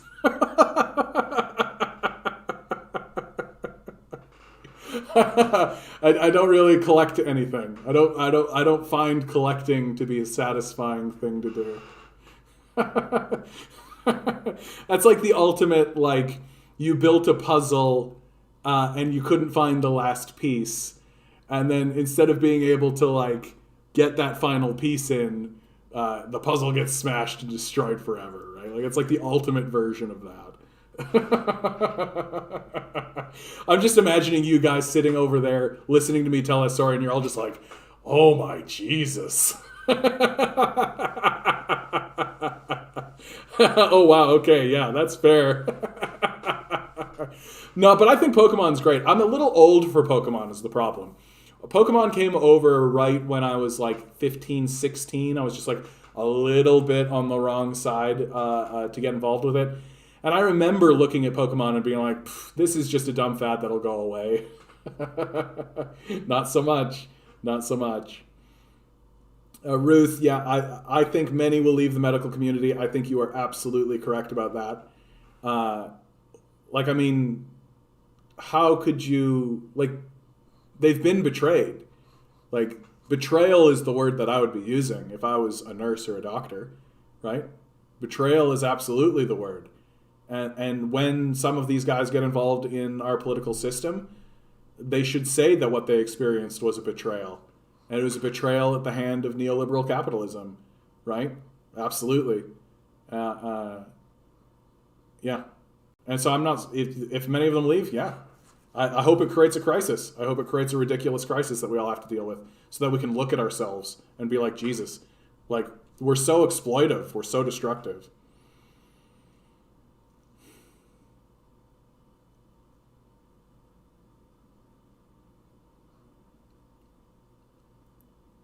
Oh, you're young, Elias. I don't remember when the first came out, but I was born a year or two after. Oh yeah, so you've like, Pokemon has always been here for you.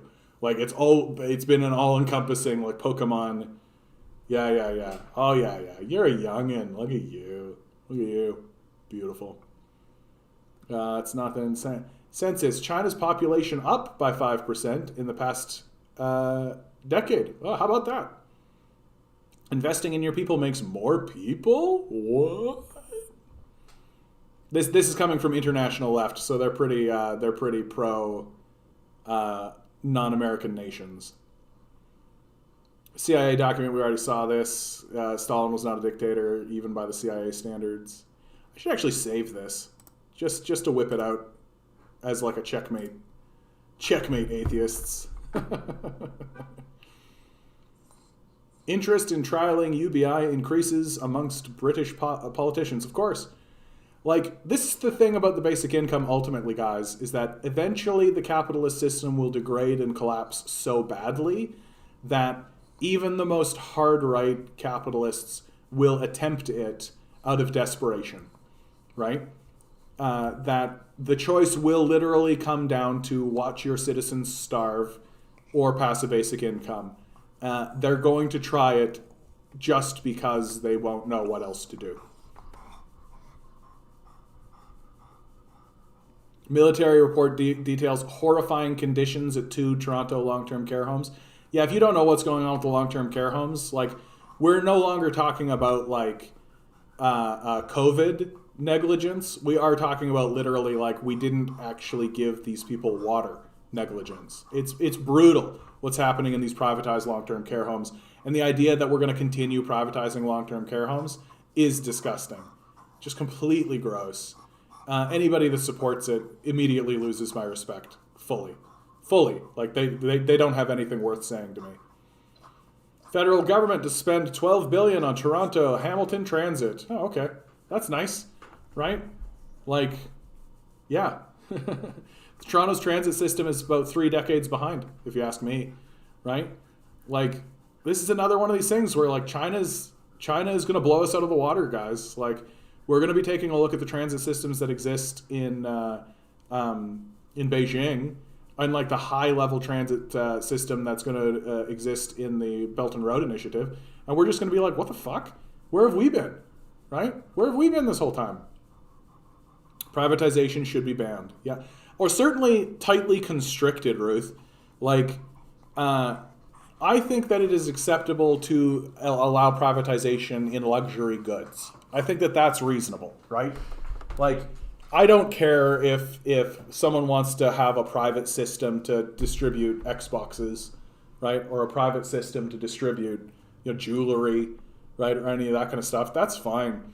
But, like, our food and our shelter and our transit, like the things that are crucial to our day-to-day lives, right? That aren't optional, right?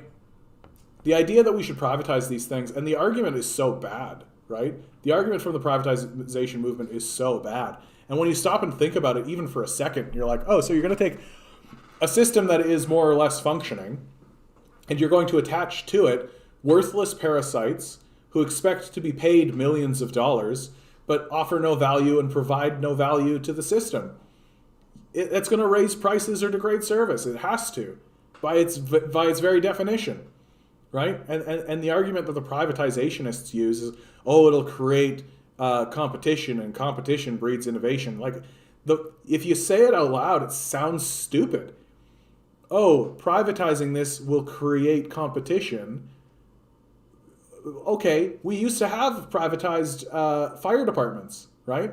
You know what competition happened, right?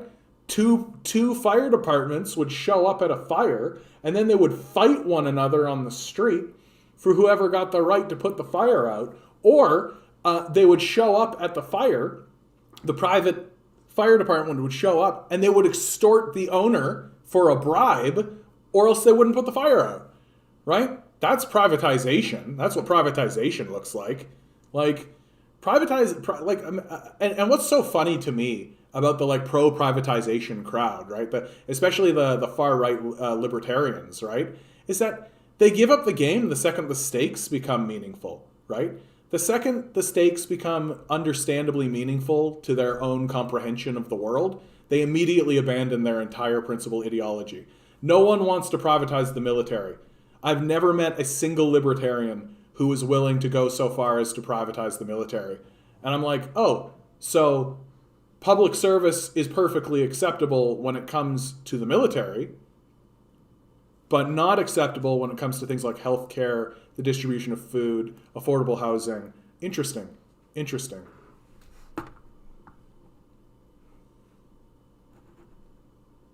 Everything is in TO. There is nowhere else in Ontario. Never people, though. I don't think I understand you, Ruth. Canada has now vaccinated 40% of the population with at least one dose. Yeah. Yay, something. At the very least, this is a story for people to put their fist in the air and be like, oh, yeah. Something. Public health experts still don't understand the public. I mean, park drinking is just one example. Almost every major decision we've seen in this pandemic has revealed a lack of insight into human nature. Is this an argument where they're going to try and convince me that it's just individuals? That's the problem. The problem is, if everybody had just followed these inscrutable guidelines and witnessed so much crime, yet I confess not being totally clear what they were drinking, but they seemed to have a criminal air about them. I don't think I need to continue. Go drink in the park. Who gives a shit? I can't believe that's such a low level. Who gives a crap? Go have a beer in the park. Ooh.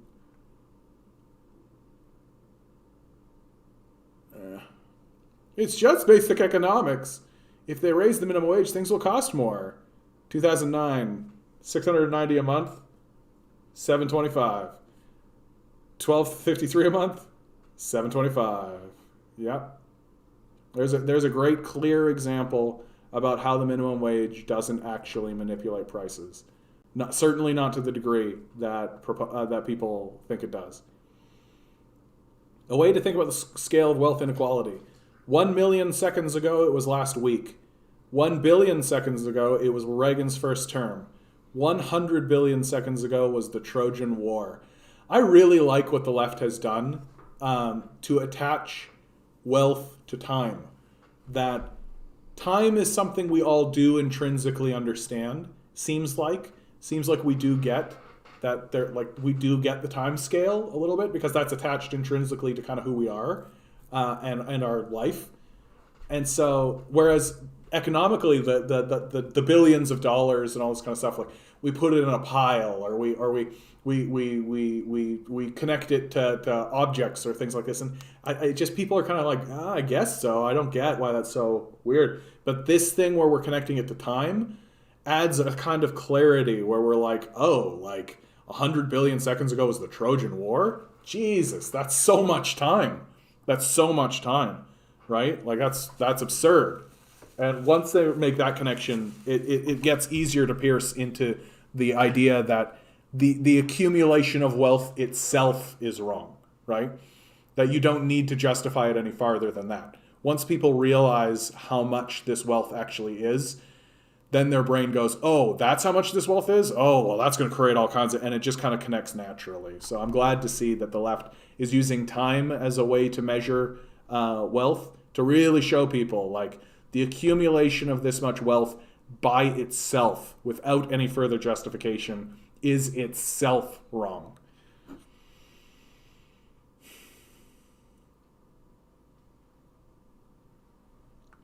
I used to drink in the park before the pandemic. Couldn't afford the prices. Yeah, honestly, like, I don't get the problem. Like, as long as you're not getting like drunk and disorderly, which is another issue. But if you're having like a glass of wine or a beer or whatever, all that kind of stuff, and you're just enjoying your time in the park, we just need to loosen up as a culture. We're just so tight. We're just so like, and it's because capitalism. Capitalism has us on this like ridiculous nonsense thing all the time. No, missing teen, guys. Missing teen. There you go. If you see this fella, I think that's fair to share around. Yeah, I love this. Hi, I'm in Australia and I saw a specialist this morning, gave them my Medicare card, and by 9 p.m., the rebate showed up in my bank account. Ooh, socialized medicine is terrifying. I have no freedom. Please help me.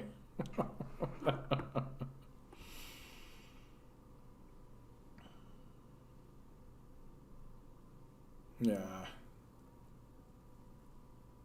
Noam Chomsky. Yeah. Why does the U.S. support Israel? Definitely something like this worth a listen to. Worth a listen to while you do your dishes, something like that. Oh, goodness. We are getting to the end of this stream, guys. I'm going to close it down in about 10 minutes. Multi-million-dollar corporations. Can you come work for us? Everyone, can you pay us a living wage? Corporations? Dave Chappelle. God bless him. God bless him. Yeah. I hope you guys are doing something good today. I hope you guys are doing something fun today.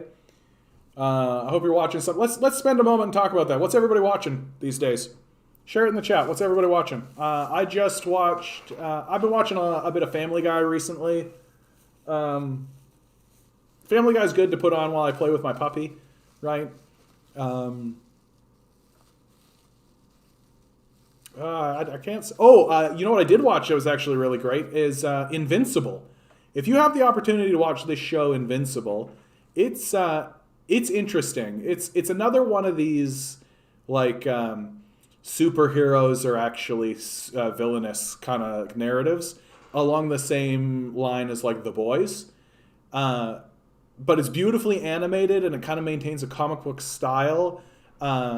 and it's the fellow that plays Jameson in Spider-Man, or Gordon in he's like a fairly well-known actor. Gordon in the Ben Affleck Batman stuff, the Justice League stuff. He voices Omni-Man. It's just really well done. Just really well done. Worth taking a look. The X-Files. I just listened to a really interesting... The Chapo Trap House did a really interesting podcast on the X-Files. I never really was into the X-Files. You know, I caught an episode here and there, caught a thing here and there about the X-Files, but I never really got into it. And I'm a bit worried now that X-Files has sort of seeped into the culture on such a large scale now that I just don't know that... I worry that I would go back and watch the X-Files and feel like it was a bit dated. If you like the X-Files, maybe you should check out Twin Peaks. Have you ever seen Twin Peaks? I've been watching a show on Netflix called Superstore. I'm not super into it, but I want to give it a chance. You know what my problem was with Superstore, Elias? Is that it was not genuine in what the retail experience actually was. And my sister got into Superstore, and so I kind of saw it unfold, and it just sort of became wackier, right? It just becomes wackier, and the setting is just this retail store. But at no point do they actually create a genuine critique of what the actual complaints are of the retail experience, right? The protagonist in the first episode complains at the end that one day is just after another, that it's like this monotony is what she is complaining about. But really, like, the core complaint of the retail experience is that this is a waste of time, that it's a waste of my life, that I could be doing something else. And you'll notice that, like, the protagonist or any of the characters don't actually have a life outside of the superstore, right? There's no conflict between the job and what they want to do outside of the job, right? It doesn't exist. That they are just this worker for Superstore. And everything else, their humanity is completely scalpeled off, completely. And so they just end up being this kind of like NPC, non-person, who just is a Superstore employee, and that's what they are. And there's no conflict between the capitalist system that's oppressing them and their desire to live a life. So that's my big complaint about Superstore. Baking show BBC, hey, Escape to the Country. Those baking shows are great, eh? They're just charming. They're just charming. Enjoyed Twin Peaks, but couldn't get through the last 10 or so episodes. Maybe just not a great show for binge watching. I think that's what it is more than anything, Anarasi. I think that it isn't a great show for binge watching. I feel that way about Breaking Bad. I suffer from depression, and Breaking Bad is a big trigger show for me. It really triggers me and triggers my depression. Just that whole narrative and how it all unfolds, and like how this person's life could be just better and different if he lived in a society that actually gave a crap about him. And that's true of all the characters on that show. Like, everybody is just abandoned by the capitalist structure, and they're all just trying to do what they need to do in order to survive or to find some kind of meaning in the world, right?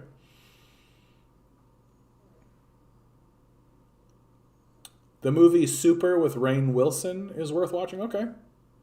All Creatures Great and Small, great show. That's two things I haven't even heard of. Who are you, Greg? Putting stuff on the table that I'm just completely ignorant of. How dare you? Don't you know I know everything? How dare you, sir? Okay, guys. I am at the end of this one. Another great cast, guys. Another really great cast. I'm really pleased with how this went. I'm really pleased. I love the participation. I love that you guys are here. Thanks so much for being here, guys. Thanks so much for all of this. Please be sure always to like, share, subscribe. My Patreon is down in the description below. Be sure to hit all the things, go to all the places, get involved in all the stuff. You guys are doing really great, okay? You're making good decisions for yourself and for the people around you. These capitalists spend billions of dollars convincing you that you're different, that you're less than what you are. And what you are is a divine being standing on divine energy. Boy, do we ever need some of that right now. Okay, guys, good luck. We're going to need it.